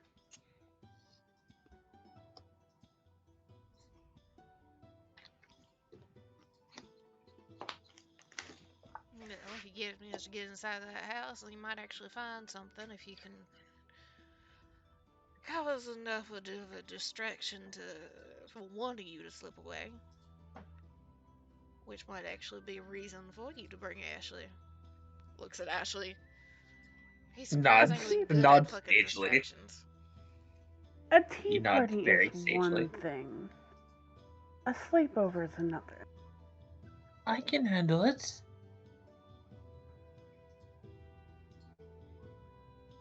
No. Well, it's a good thing you're not my mother.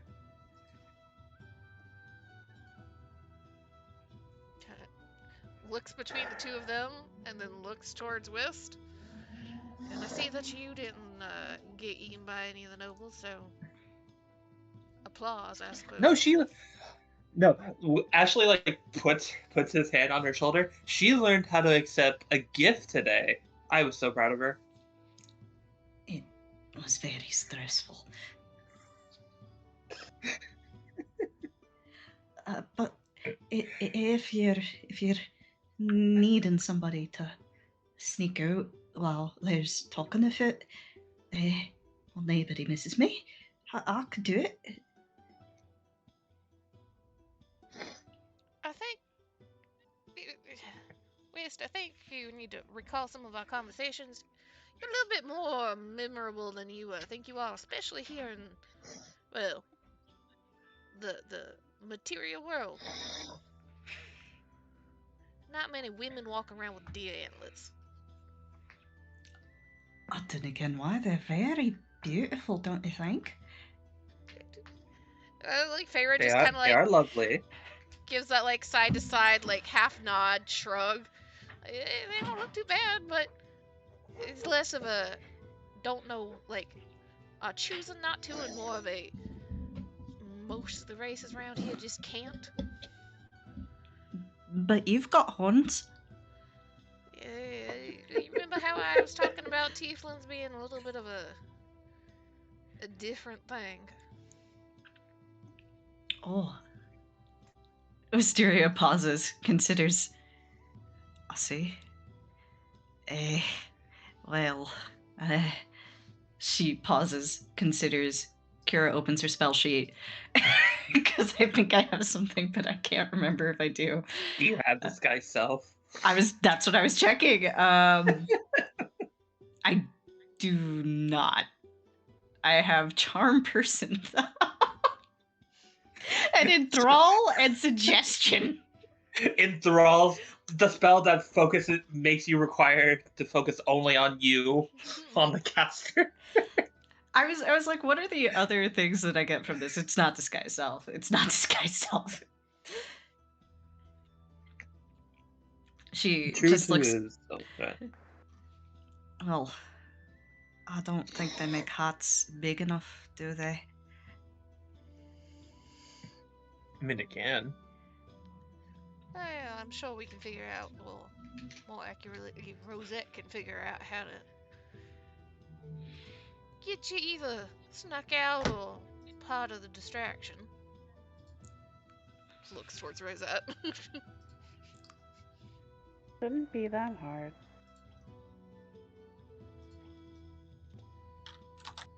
True to his word from earlier, Ashley goes and gets a bottle from the top shelf and pours Wisteria a glass.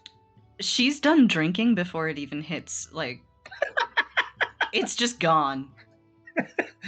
He sets it down, it's empty. Wait, what? Well, you said I could drink it? I didn't even see you put it to your lips. Wisteria just quiet laugh. Well, I suppose I'm pretty quick with it, eh? Understatement.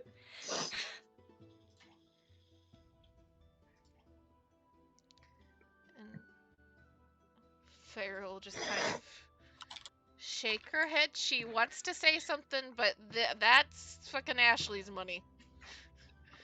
And look towards, like, look around the room, eyes land on Clint.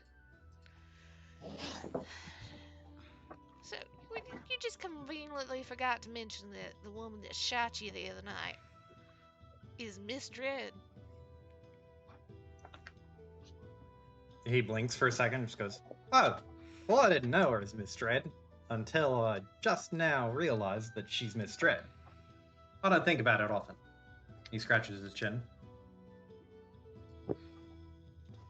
I forget, did he tell Feyre, like, why she shot him? He said that he did tell everyone about the like he saw them taking jewelries out of a jewelry store, and his horse had taken him there, and there was like a whistle or something, so he destroyed it and then repossessed the horse that was originally his friend's but is now his, except Carmen said it was hers, and then they both left. Sorta. After exchanging gunfire. Pretty much.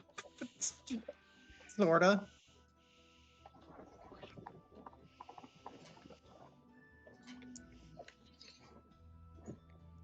So you have no idea what she was messing around with aside from being at a jewelry store and having some jewels in her possession. Well, they were robbing it. but I don't know why.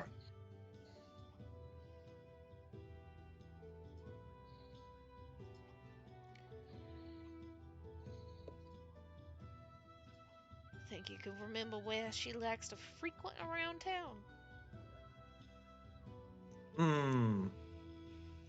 He thinks out loud. DM.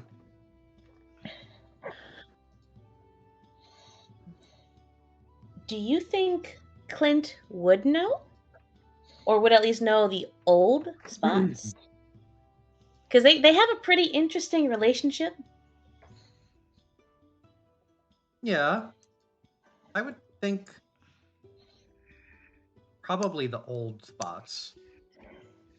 But he Okay. couldn't I'll say that he can remember at least an old spot, but he doesn't remember like anything specific happening there aside from, oh yeah, I used to be here and she used to be here at the same time. Mm-hmm. But he would bullshit like, oh yeah, we played cards here, we would drink here, we would get into fights here, all that sort of stuff. Mm-hmm.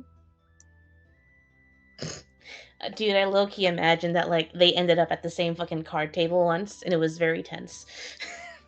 Hmm.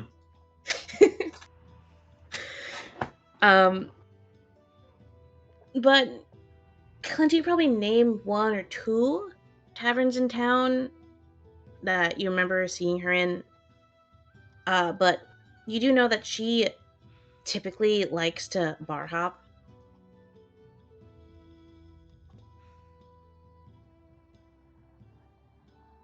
Mm-hmm.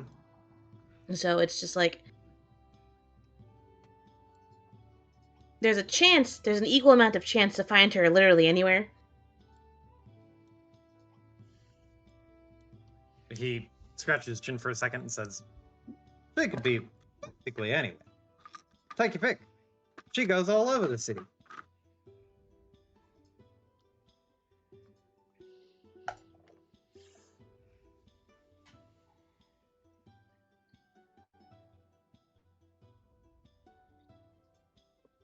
Oh, actually, Clint, roll me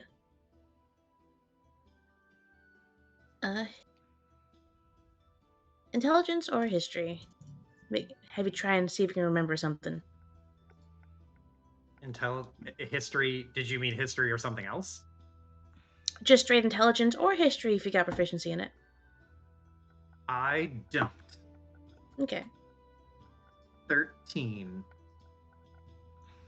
Okay, so with a 13, you do know that typically, from what you remember, at least how she used to be a couple years ago,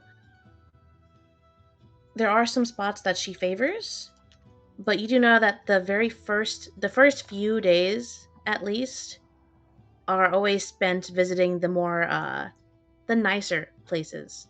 Not the expensive places, but the nice places, you know? Like the Yawning Portal? So that, yeah, Yawning Portal would uh, fit into that category. Technically, show it's still a troll skull, but the shitty, dingy, hole in the wall places, she doesn't go to those until a few days after. Hear that, y'all? We're a fancy ass tavern. Nice. I like being fancy. We're not dingy anymore. We're a step above dingy. We're a Yeah. hole in the wall.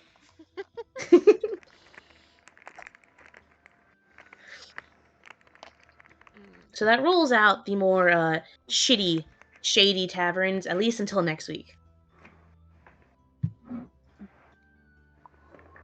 Well, she'll be at somewhere that's got a little bit of class, at least for now. And then she'll step down again.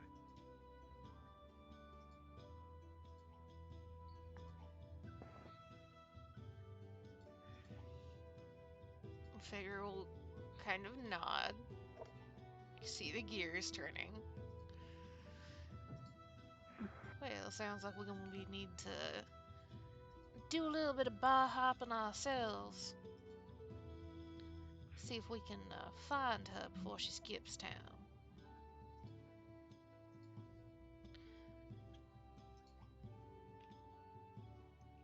think you up for that, Clint?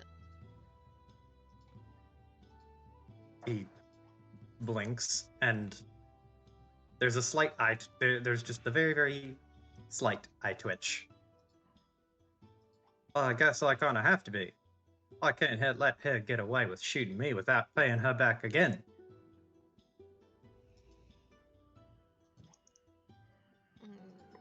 Looks to the others. Unless y'all got any idea of something else we could be doing in the meantime before we have to go chase down a little tentacle face. No, I got no objections. Am I allowed to drink other bars out of House and Home? By all means, in fact, I encourage it, because then they have to come to us.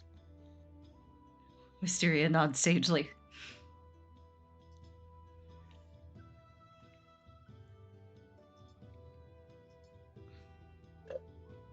Looks at Rose, because Rose has not said anything. Shrug. There's nothing better. We don't have anything better planned right now.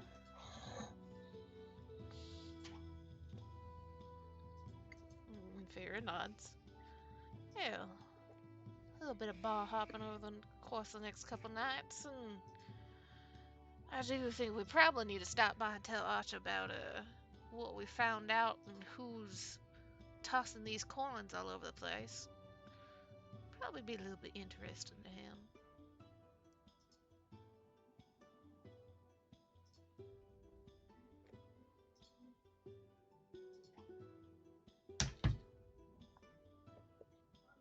Okay.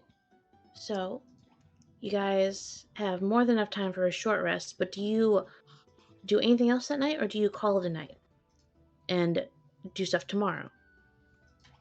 I mean, if I can get a short rest in, Feyre is good to go. Yeah, Whist is down to clown. Especially if she can drink on other bars' time. Well, you still gotta pay for the drinks. She hasn't worked Not that if we part out steal yet. 'em.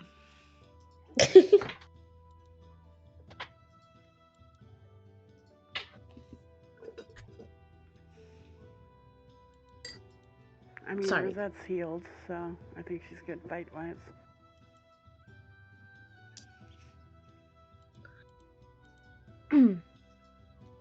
So where are you guys going? Feyre is going to vote to go to Yawning Portal first, because she is also going to want to talk to Davil if she can't find Carmen.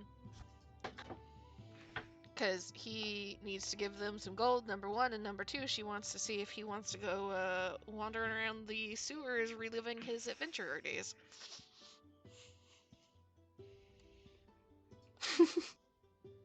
So go to the Yawning Portal to recruit for the sewer mission first. Partially, but Carmen might be there. So, yeah, fair. Two birds, one stone. We have to check the Yawning Portal anyway.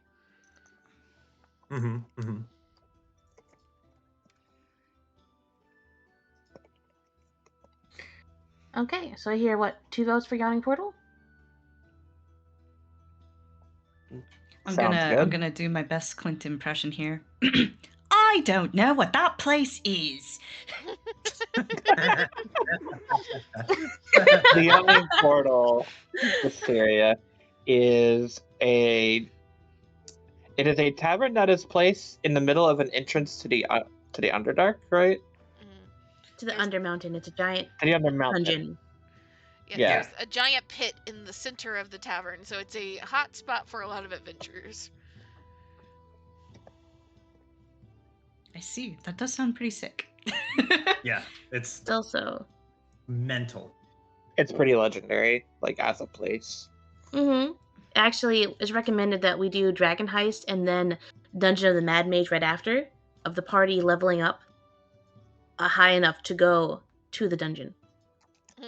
Oh, I love Dungeon of the Mad Mage. When you get to the final level, you can draw 10 cards and then cast any instant or sorcery from among them for free. Yo, holy shit! I think it's that. All right. So hold on. Let me see here. Boop, boop, boop. Yeah, it's 3, but it's still good. Oh.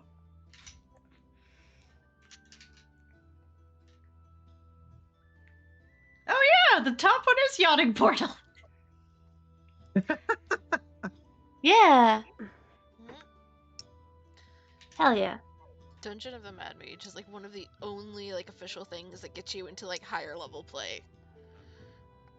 Fucking wild, man. In the evening time. So let me go. Hold on. Let me populate this bar real quick.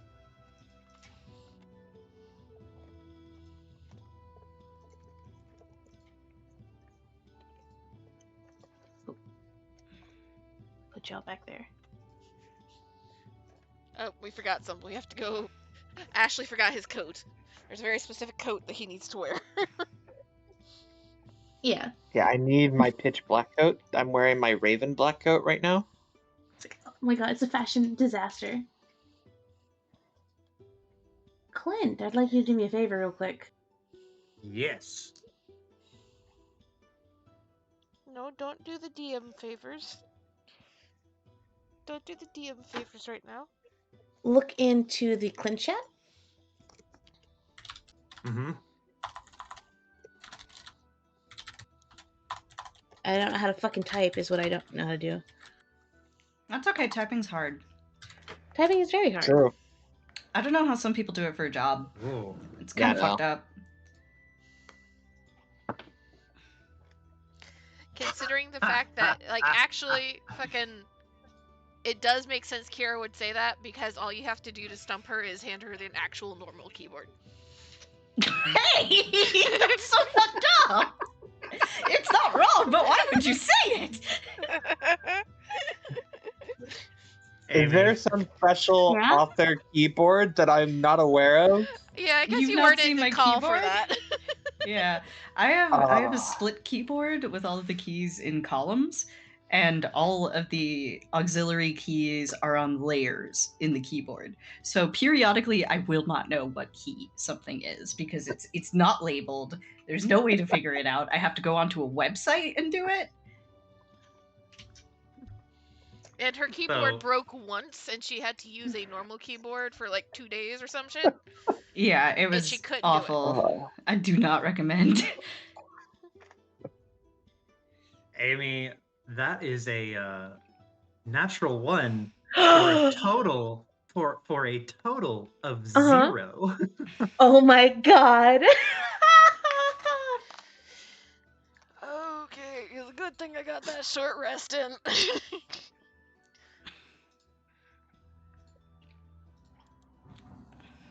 I'm sure it's fine.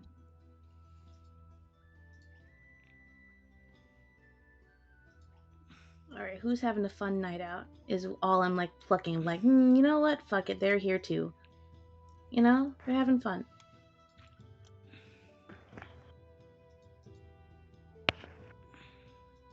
About to have a bar fight. That's what it sounded like if Western we're getting style. a fucking 0. Clint gets shot in the face immediately upon walking through the door. Shit pops off real fast. Well, that's when we just say, okay, have a nice day. We just take Clint and just walk out the bar. Like, okay. No, they were ready for us. Like, that we don't have to be here. We can go.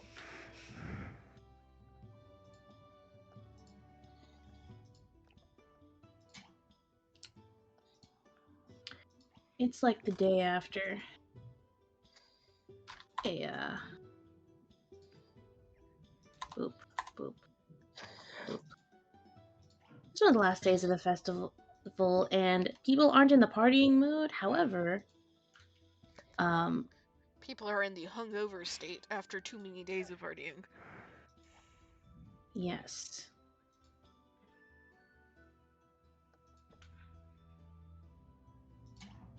Now I've got to like fucking remember. Wait, who knows who?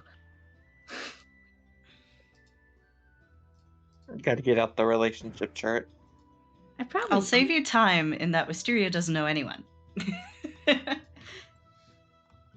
If they noble and fancy, it's Ashley and Rosette. If they're kind of shady, it's Feyre. Oh, I was talking about what NPCs know each other. Of like, oh fuck, who knows who again?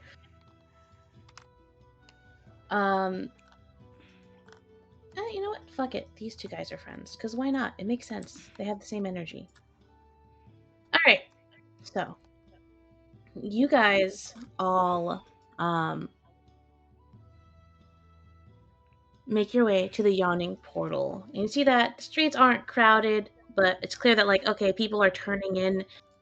Less party in the streets, more so fun, quieter, not as rowdy celebrations indoors. And you see that it's pretty crowded. Not overtly so. There's still more than enough space to seat more people coming in. But you do see some familiar faces milling about, having drinks and such. Chit-chatting.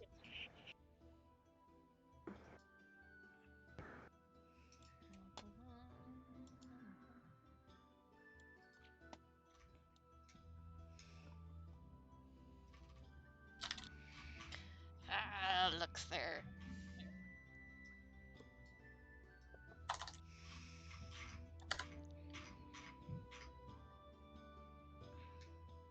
That's the new Volo token, right? Yes, I do think so. Yes. Oh, and Eileen's there as well. Is that the Oh, Queen of child there. England? Ayo, What? what? What are you talking about? Grandma. That's Granny. She gives us the baked goods. Oh, nice. Yeah, that is Miss Edith Porter. That is aka Bakery Granny. She has a name now? She's had a name? You guys just call her Granny? She's not stopped us. Yeah. Like, I'm not gonna correct you guys. You guys can call her Granny. That's Just- Granny. Oh. She gives us all the baked goods that we sell at the bar. Nice. Thanks, Well, Granny. that's where I'll go and chat with. She thinks Ashley is a second son. Yep. Because I'm Ashley just the fucked up nicest once guy. and got sent to go deal with her, and now that is her son. Interesting.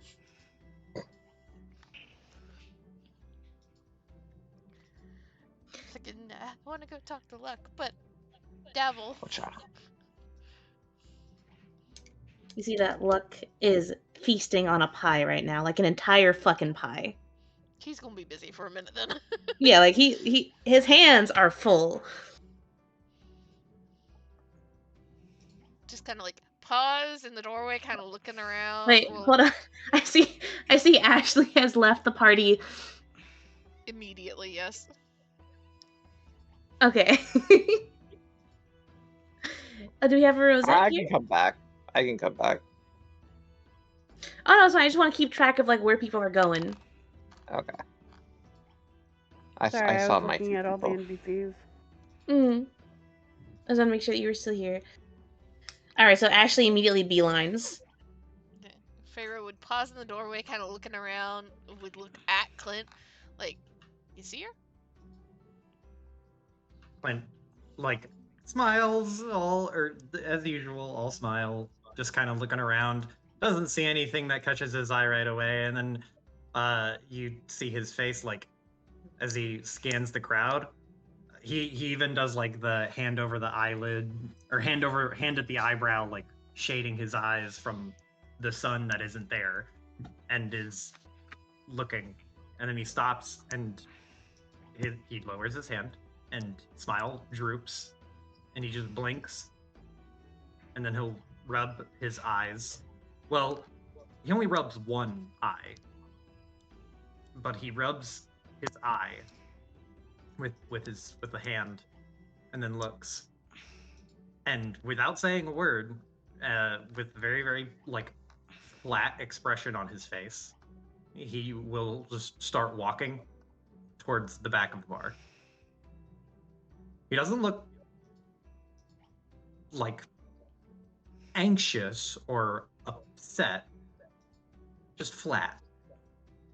with a little bit of surprise. Keith's never fucking walked away from Feyre before either, though. True. Feyre just kind of like blinks, watches him go by, head snaps towards Wisteria and Rosette. Confusion. Wisteria also looks confused. But she looks confused that someone's looking at her. What'd you say about Rosette? Rosette just kind of shrugs. She just kind of shrugs and is like, are we sticking together then? Dotted lines where Ashley and Clint were. Like, Feyre like looks over her shoulder, sees Ashley has made himself comfortable at Granny's table. He's gonna be in that conversation for a hot minute. And she just kind of shakes her head towards Ashley, even though Ashley's not looking. I ain't never seen Clint act like that, no. She will slowly start following. He didn't invite her, so she doesn't know if she is supposed to follow.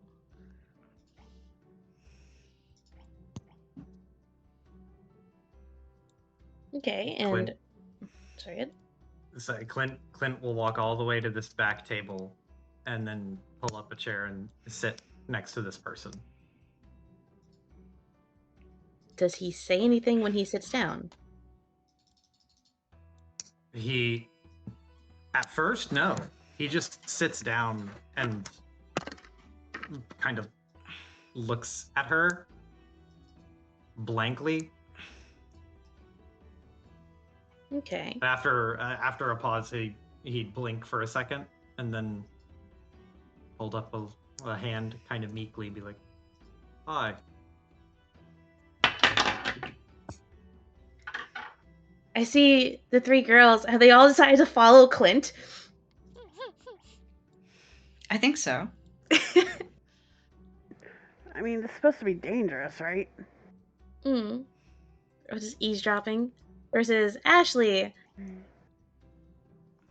I imagine you've made yourself at home at this table, right? Of course. Okay. Well, you see that Eileen is happy to see you. And, but obviously, Granny is even more happy to see you. You see that, like, as Eileen was, like, going to, like, stand up to, like, wave a hand or shake a hand, she's a bit nervous of, like, greeting. You know, what greeting to do, but, like, Bakery Granny just stands up. She's, like, 5 feet tall. I say this as someone who is 5 feet tall. Before Kira comes at me. I was just thinking, wow, she's showing off tonight. I just fucking listen here. I didn't hear this one either. Kira, how tall are you? I'm 4'9". So I have like 10 days I want to say, but Piper, don't. Do not. I'm 4'9" and I'm from Brooklyn, which means I will scrap. She will. I'm 4'9" and fucked up. That's the thing, though. The smaller the woman, the more likely they are to fucking climb you and still punch you in the face. So, you see that as Eileen was like kind of like stopping, like, do I shake hand? Do I wave? Do I dare, like, I don't know, even say peach? Like what do I do? You see that Bakery Granny has stood up and just hug Ashley. And Ashley essentially invited, forced down, into the chair. And she gestures to the barmaid Bonnie, who's having a polite conversation over here, to go and get Ashley a drink and some more food, because you look way too thin.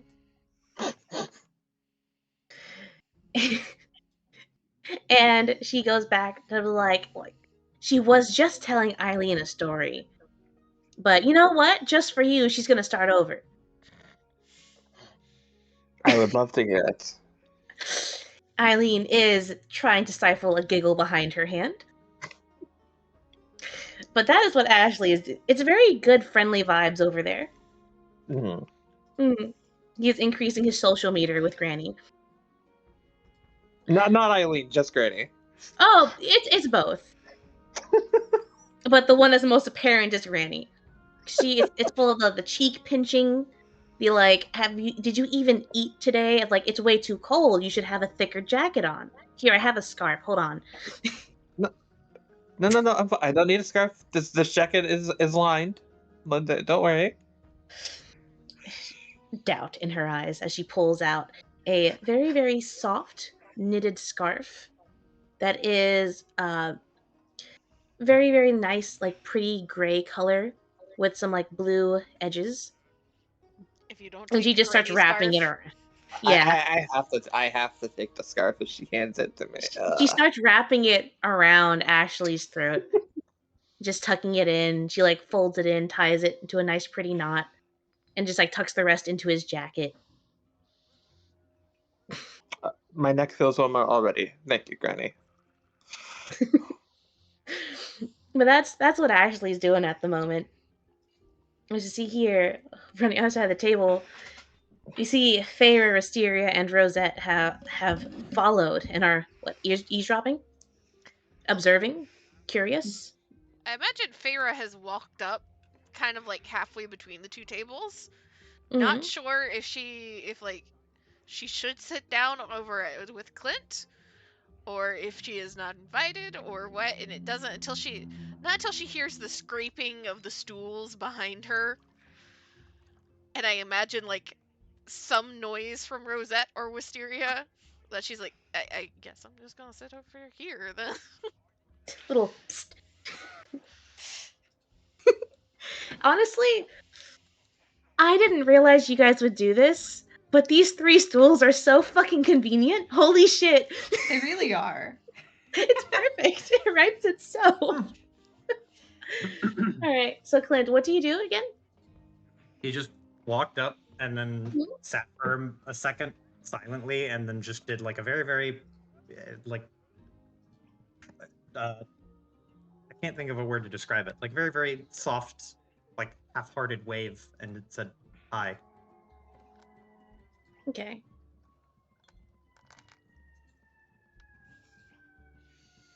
They coming for You you, Kira. see that.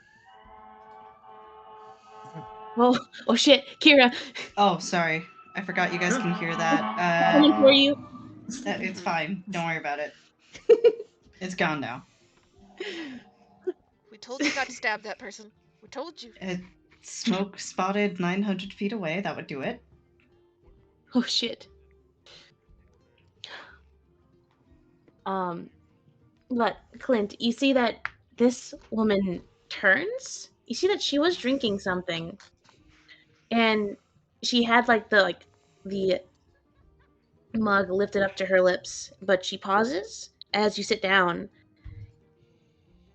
And she doesn't she doesn't say anything, but you see that there's like a tilt to her head as she looks at him. But she puts the mug down. But there's like that head tilt of question.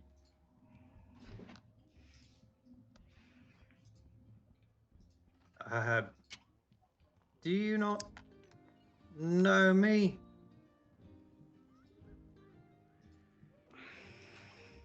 You see there's just a narrowing of her eyes as she looks you up and down. She nods. As in I do know you.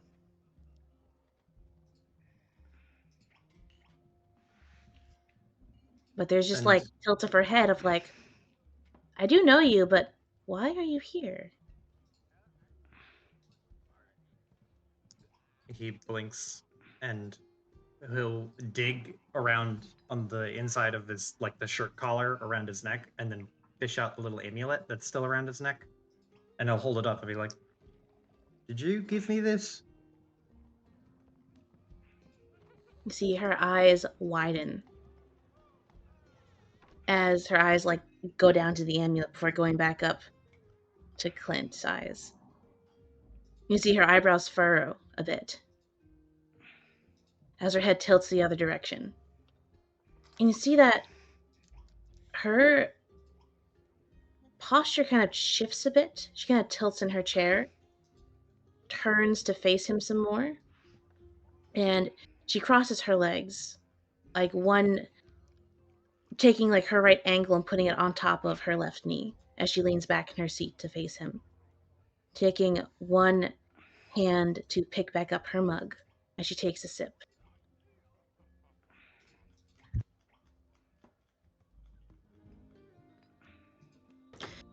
And she opens her mouth to say something.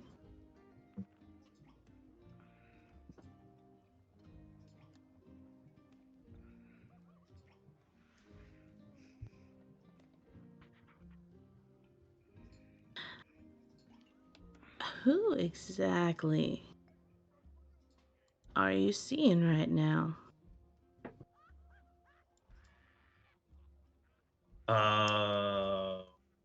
Clint blinks for a second.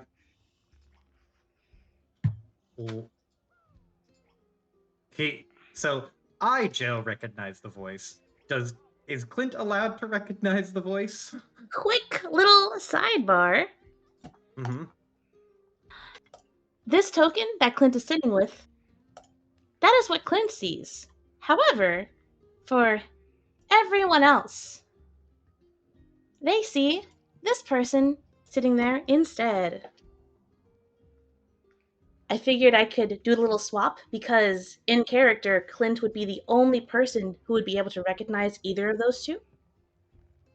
To them, it's just, to everyone else, it is just a random woman.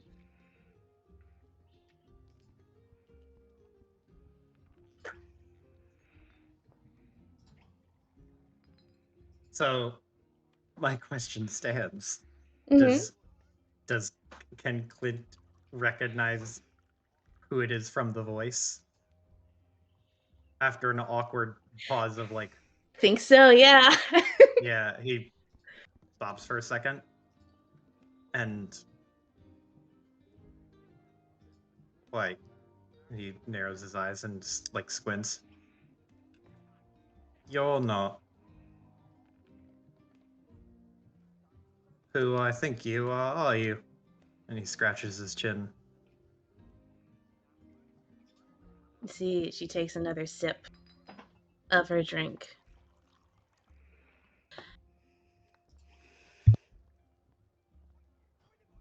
You see, I told you breaking that whistle was gonna cause some issues.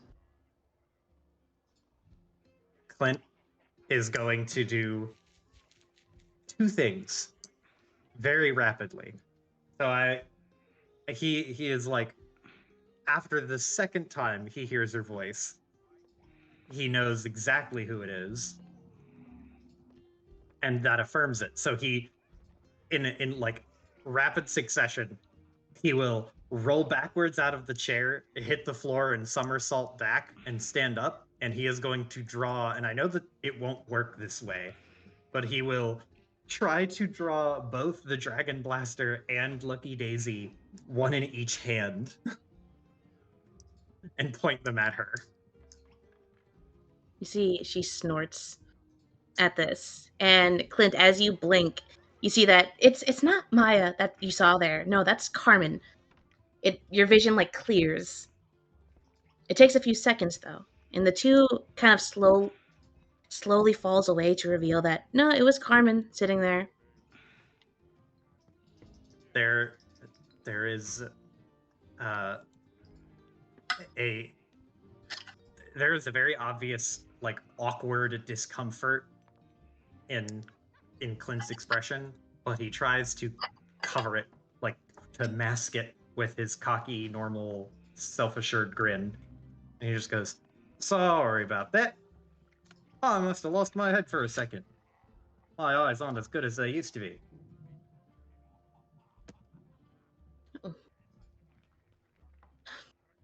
You mean the eye that's left, right? There's like a palpable eye twitch of his good eye.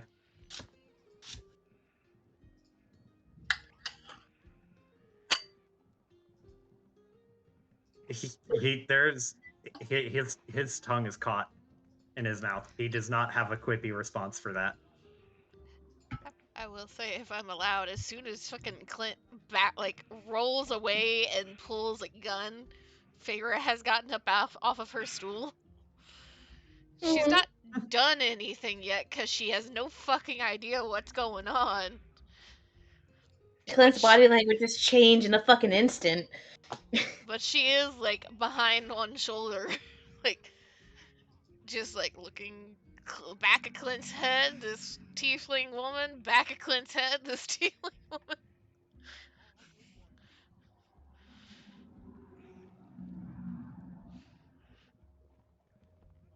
I mean, she just sips her drink. I'm assuming that the two of you don't really get along then.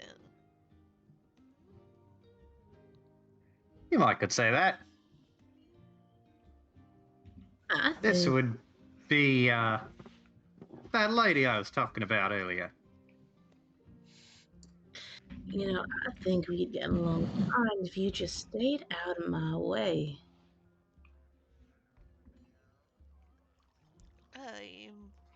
Miss Dread then. Her eyes go over to Feyre. Head tilt of acknowledgement. If she had a hat, she would tip it.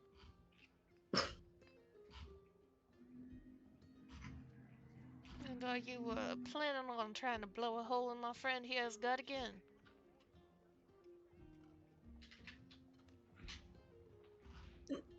I might consider it if he doesn't put those guns away.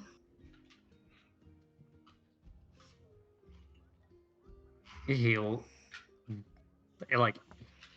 he will quickly right himself, having been in an awkward, not able to actually firing stance. He'll spin Lucky Daisy and put her back under his arm, and then he'll do this toss and catch of the Dragon Bolt blaster and sling it back over his shoulder. Sorry about that. Just a nod of acknowledgement of okay.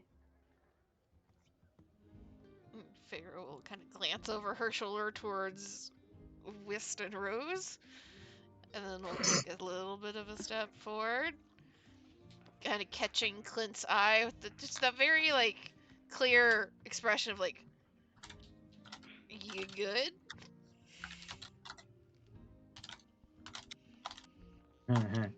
He awkwardly hand waves, just goes, "I'm fine. Don't worry about me."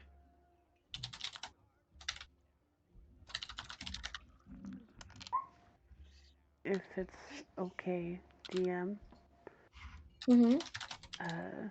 When Clint did his little roll and pulled out his guns, a little shimmer kind of appeared kind of behind him over his shoulder of a little floating dagger pointing towards this newbie. Okay. Oh, I fuck, not in the roll 20. Shit, I just typed in the roll 20 yeah, Ashley's in the distance being given now a knitted hat. And by the way, due to angles, it's perfectly cool for you, Piper, to start moving closer as well. Because Clint's commotion would have been noticed. So you are free to notice that shit might be going down. If you would like to thank you for the hat. I will be back in a minute. It looks like my friend might be either about to die or get into a fight that will cause him to die. Be right back. She gives With you that, he just gets up. She gives you another scarf. I already have the one scarf, Granny. I can't wear both. No. It's for your friend. It's a matching scarf. He'll love it.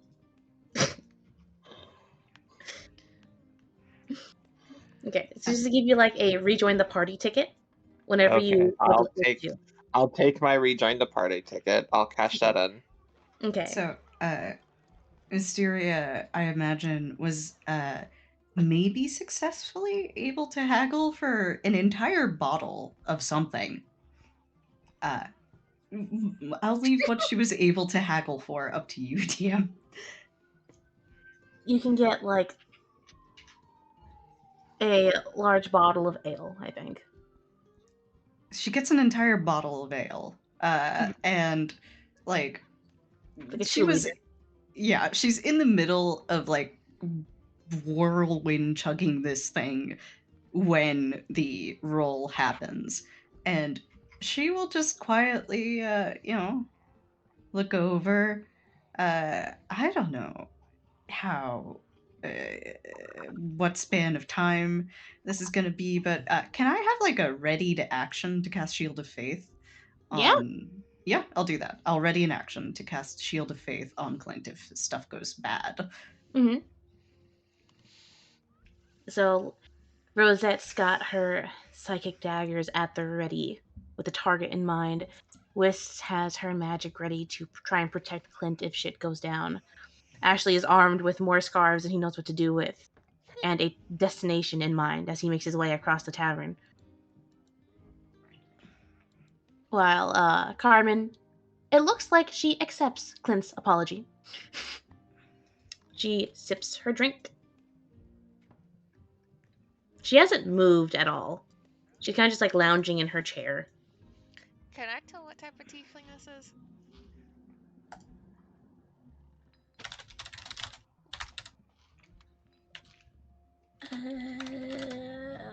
Where was this? I know I wrote this down because you're a special type of fucking tiefling, so I was like, I need to fucking keep in mind what the other fucking tieflings are.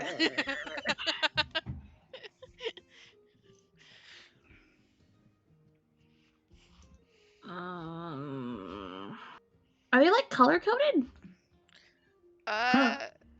Some people have them color coded, some don't. Depends on if you want them to be color coded. I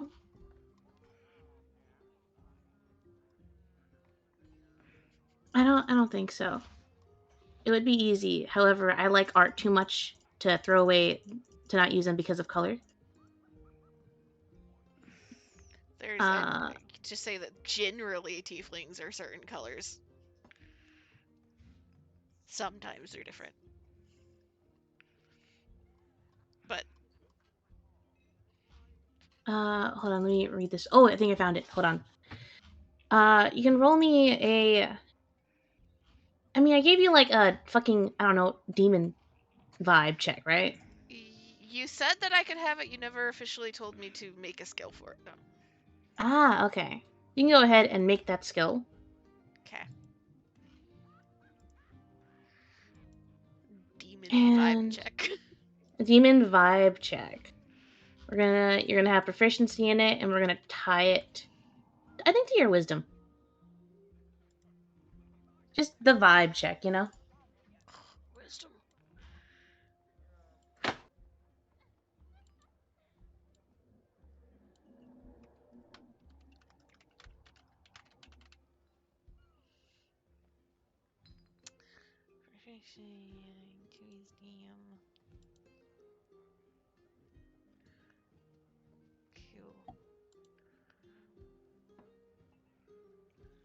Oh, All right. Bear back.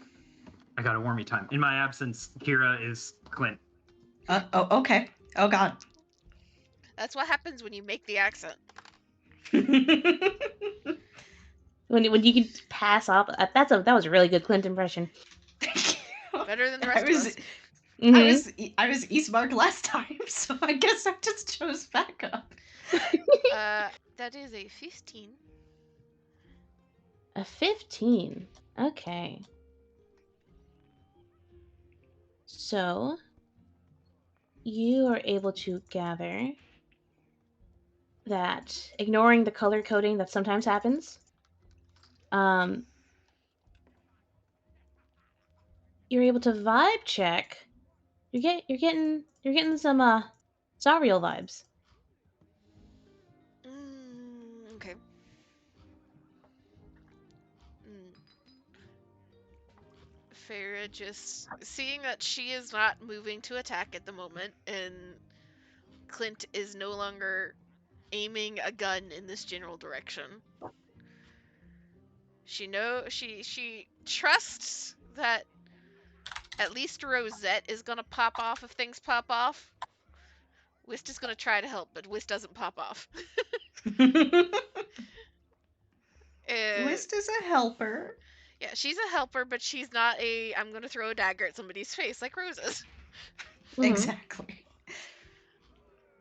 So Feyre is just gonna kind of look this tiefling over for a second and kind of lift her chin a little bit, and she's gonna invite herself over to the chair across from her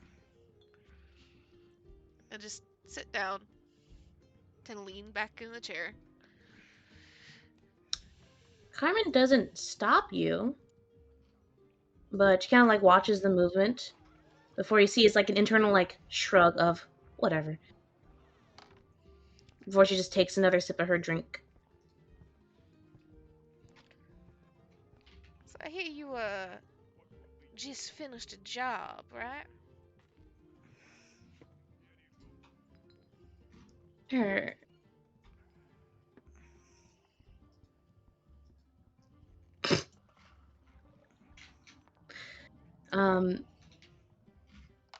She turns to Farah. Her eyes kind of flicker to Clint for a second before she turns to face Farah.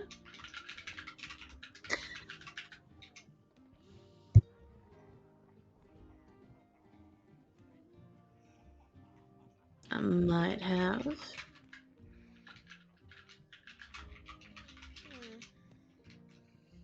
For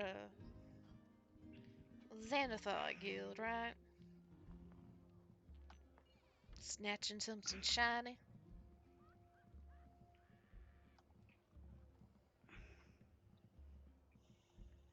You can say that.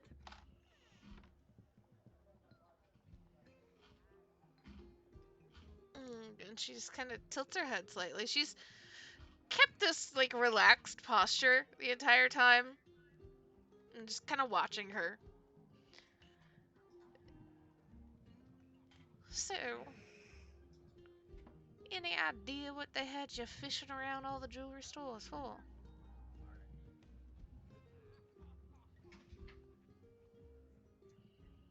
And she gives a little half shrug as she takes a sip. I was paid to find something with a certain description and hand it over to them. So, eventually, I found what they were looking for, and I got paid. Were you also paid not to share that description with nobody?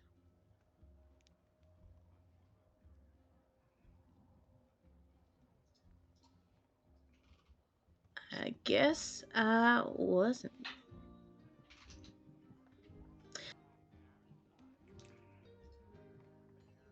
But are you gonna pay me for the information?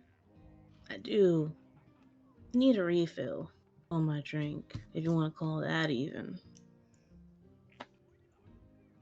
Sure, if you give me something useful, I'll buy you a couple rounds. She nods. She'll put her mug down, now empty.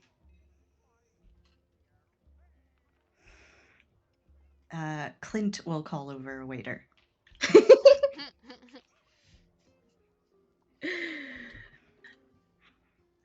Bonnie goes and goes to Durnan. You see that they whisper a bit back and forth, back and forth. Volo tries to interject.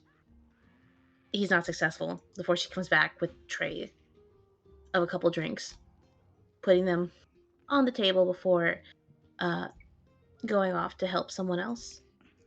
Actually, can Clint take the drinks and then put them on the table and use that as an excuse to advance 5 feet politely?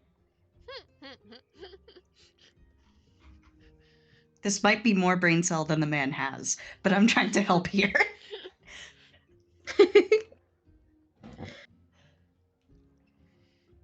All right. So there's more drinks, and Carmen will take the drink with a sip.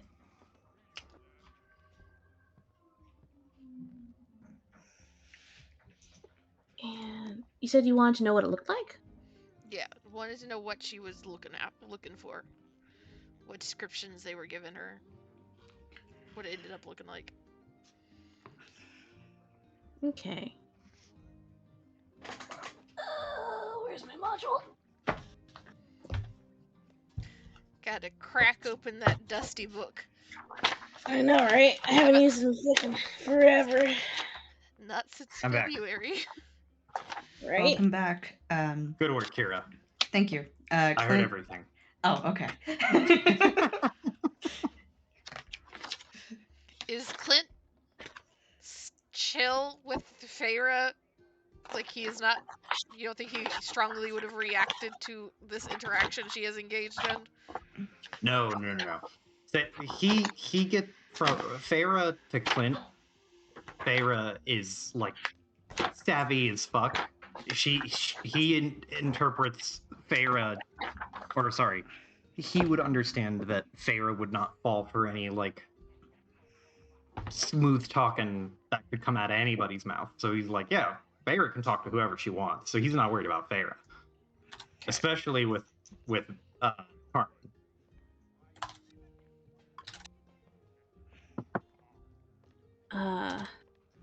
But it's worth noting that Clint, who is typically very quippy and and always has something to say or something to offer, he looks nervous, like on edge, and partially nervous or on edge, and also partially like, I mean, if you knew him really well, it'd be difficult to call it anything else, but a little ashamed, maybe embarrassed. And he's not talking a lot. And he ordered drinks in the unusual way, which is using like the little finger signal, like 2-finger to call the waiter over. That whole thing. Silent Clint. Very interesting. If Kira needed to do the voice, she would have done the voice. I got the vibe that he was playing it cool this time. So He's I didn't go definitely for trying.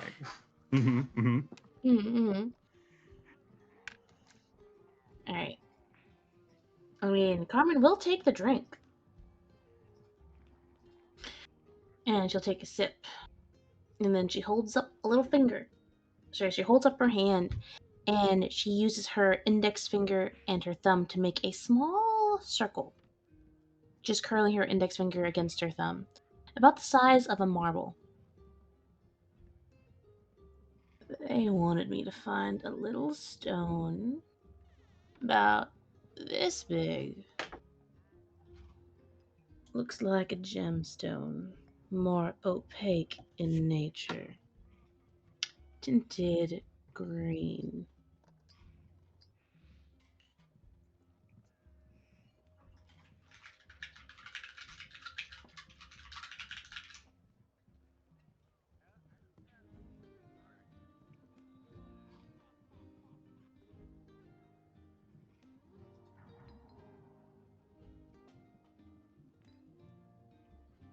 Anything else interesting about it?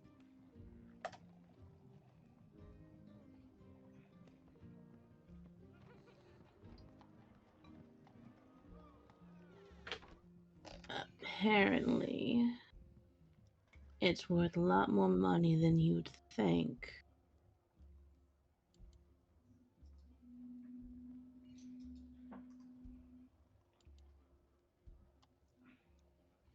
And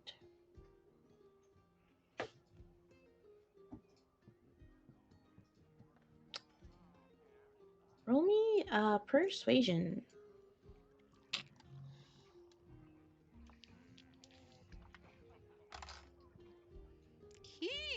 Okay. Persuasion. Yee! I don't have proficiency in it, but that's a 22. That's a 22. You don't fucking need it. God fucking damn.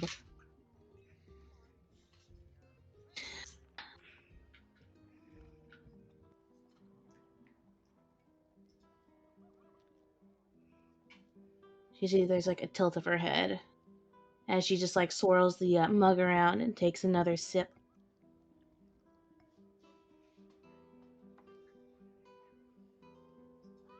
And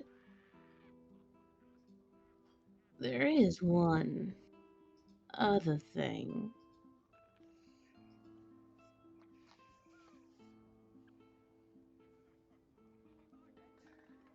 I have a sneaking suspicion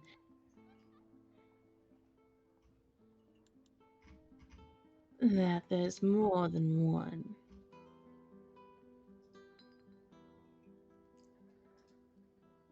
More than one or what?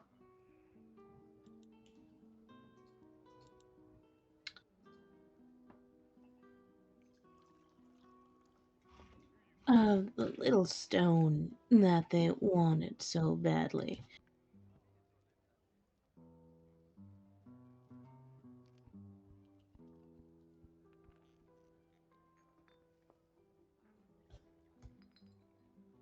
What inclines you towards that notion?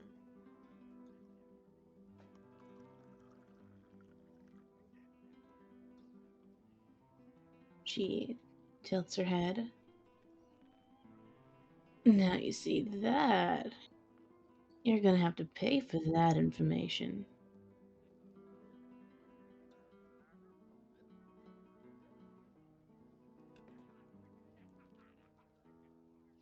Or it's just a brow slowly raising.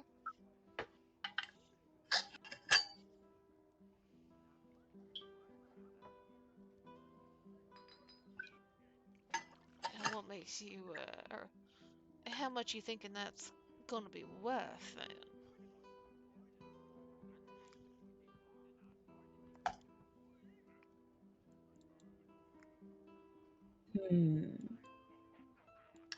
Her eyes kind of like dart over to Clint. What's Clint's vibe right now? There, I really wish I had like an array of expressions that I could use to show how my character looks right now, but he is smiling, but it is a very forced smile. It is the I'm being pleasant in the presence of someone I don't like smile. And there's a very there's a very like palpable air of not annoyance but like just frustration with himself, frustration with Carmen, frustration with the situation. Like they need info from her, so they have to play nice with her. See Carmen's eyes dart over to Clint. It depends. Red Letter, are you even willing to work with me? He moves his jaw a little bit, and it's more anxious than angry. But he works his jaw in his mouth a little bit and says, "Oh, I'm guessing. I guess I'm gonna have to be. Seeing as how you got some stuff that we need." Quite a few things, actually.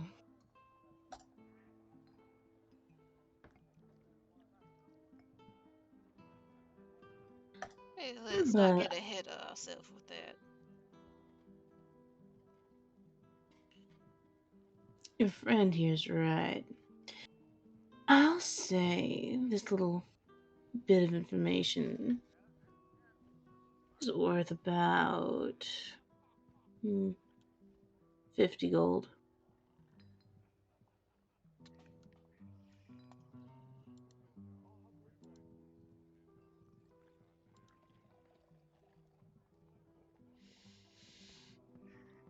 We got we got like 1,400 gold right now above table. Mm-hmm. Mm-hmm. So 50 is not that much. Yeah, I'm fine with it.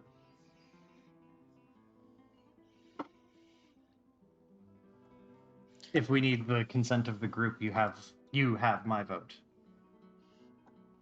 Yeah, that's a drop in the bucket. Mm-hmm. Okay. So Feyre will just kind of Thumbs up. tilt her head and will reach into a pouch on her belt. We'll pull out 25 gold. 25 to get you started talking. And if you actually give us something worthwhile, I'll give you the rest.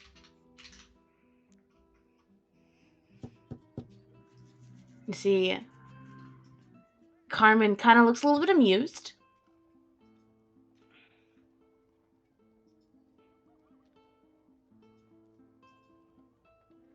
And how am I gonna know that you're gonna keep your word?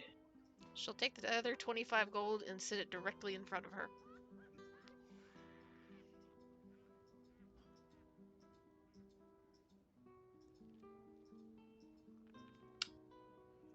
Okay. Carmen takes one more swig from her mug.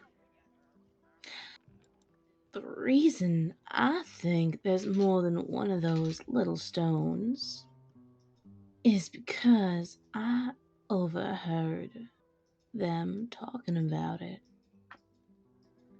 They never told me the name of it, but they kept referring to it as one of the eyes.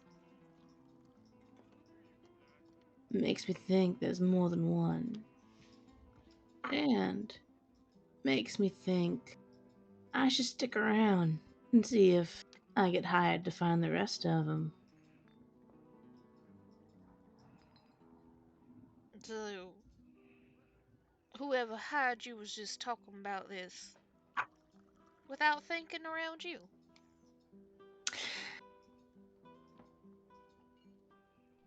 They didn't realize I was still there.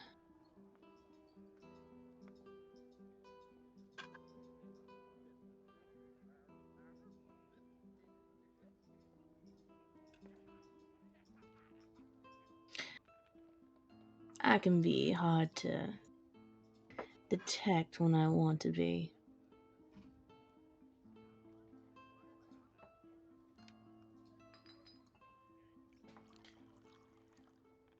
I don't suppose you have any sort of name for the person that hired you.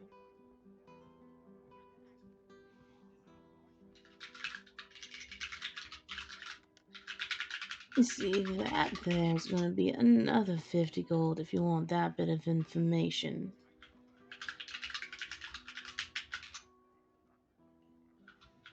And Feyre just will slide the other 25 gold over.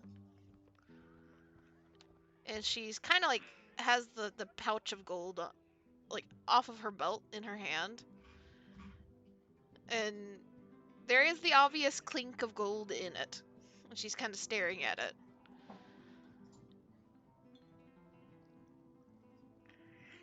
God, Feyre wants to suggest something stupid.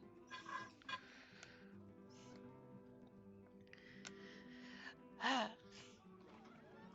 damn it, I made this character have to stick to this character. Farah just kind of tilts her head.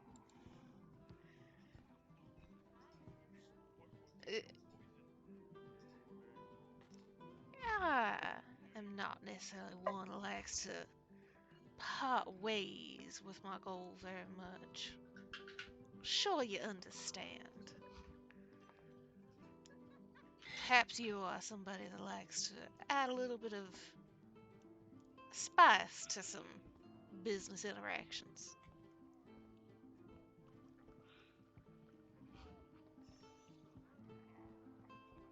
She tilts her head. She's listening. And let me double check this.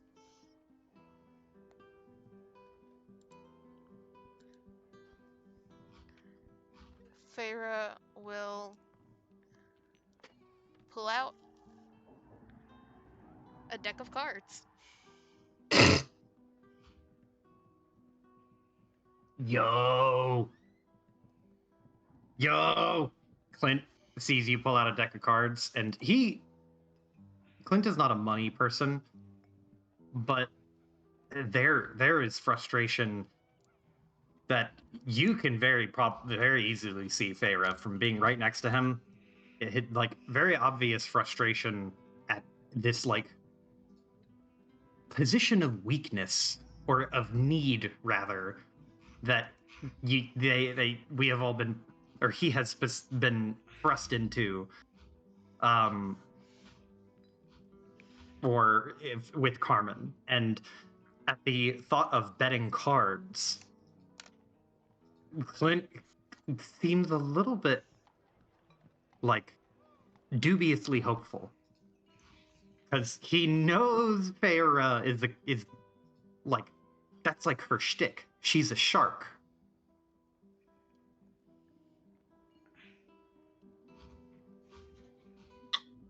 I will say, Clint, from what you remember, so would Carmen. Carmen would also be good at card games, is the thing. Yeah, that's why he said dubiously hopeful, because he's Dubiously hopeful. if anyone could do it, Feyre could do it.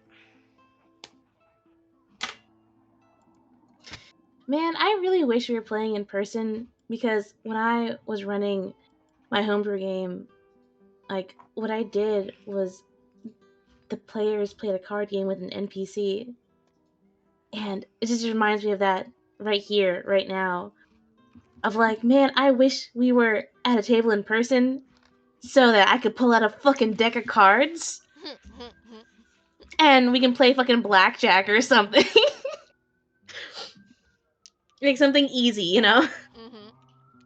Mm-hmm. But it is getting pretty late. It's 10:50.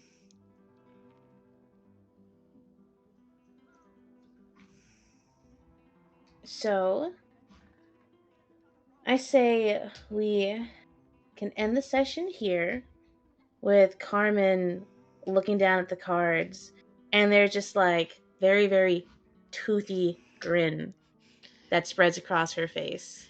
Equally dangerous tiefling grins. Because you already paid her the 50 gold for the first bit of information, right? Yes. Okay. And she just leans forward and says, Clint, I think I like your friend here. What are we playing? Is it Dragon Ante? Yeah, we're ending it there, don't worry. We're ending on that last line. Wait, here we go. Yep. Perfect. We're playing Magic together. You imagine? Joke's on you, Carmen. My grandpa's deck has no pathetic cards. But it does have this stuff of Exodia. Mm.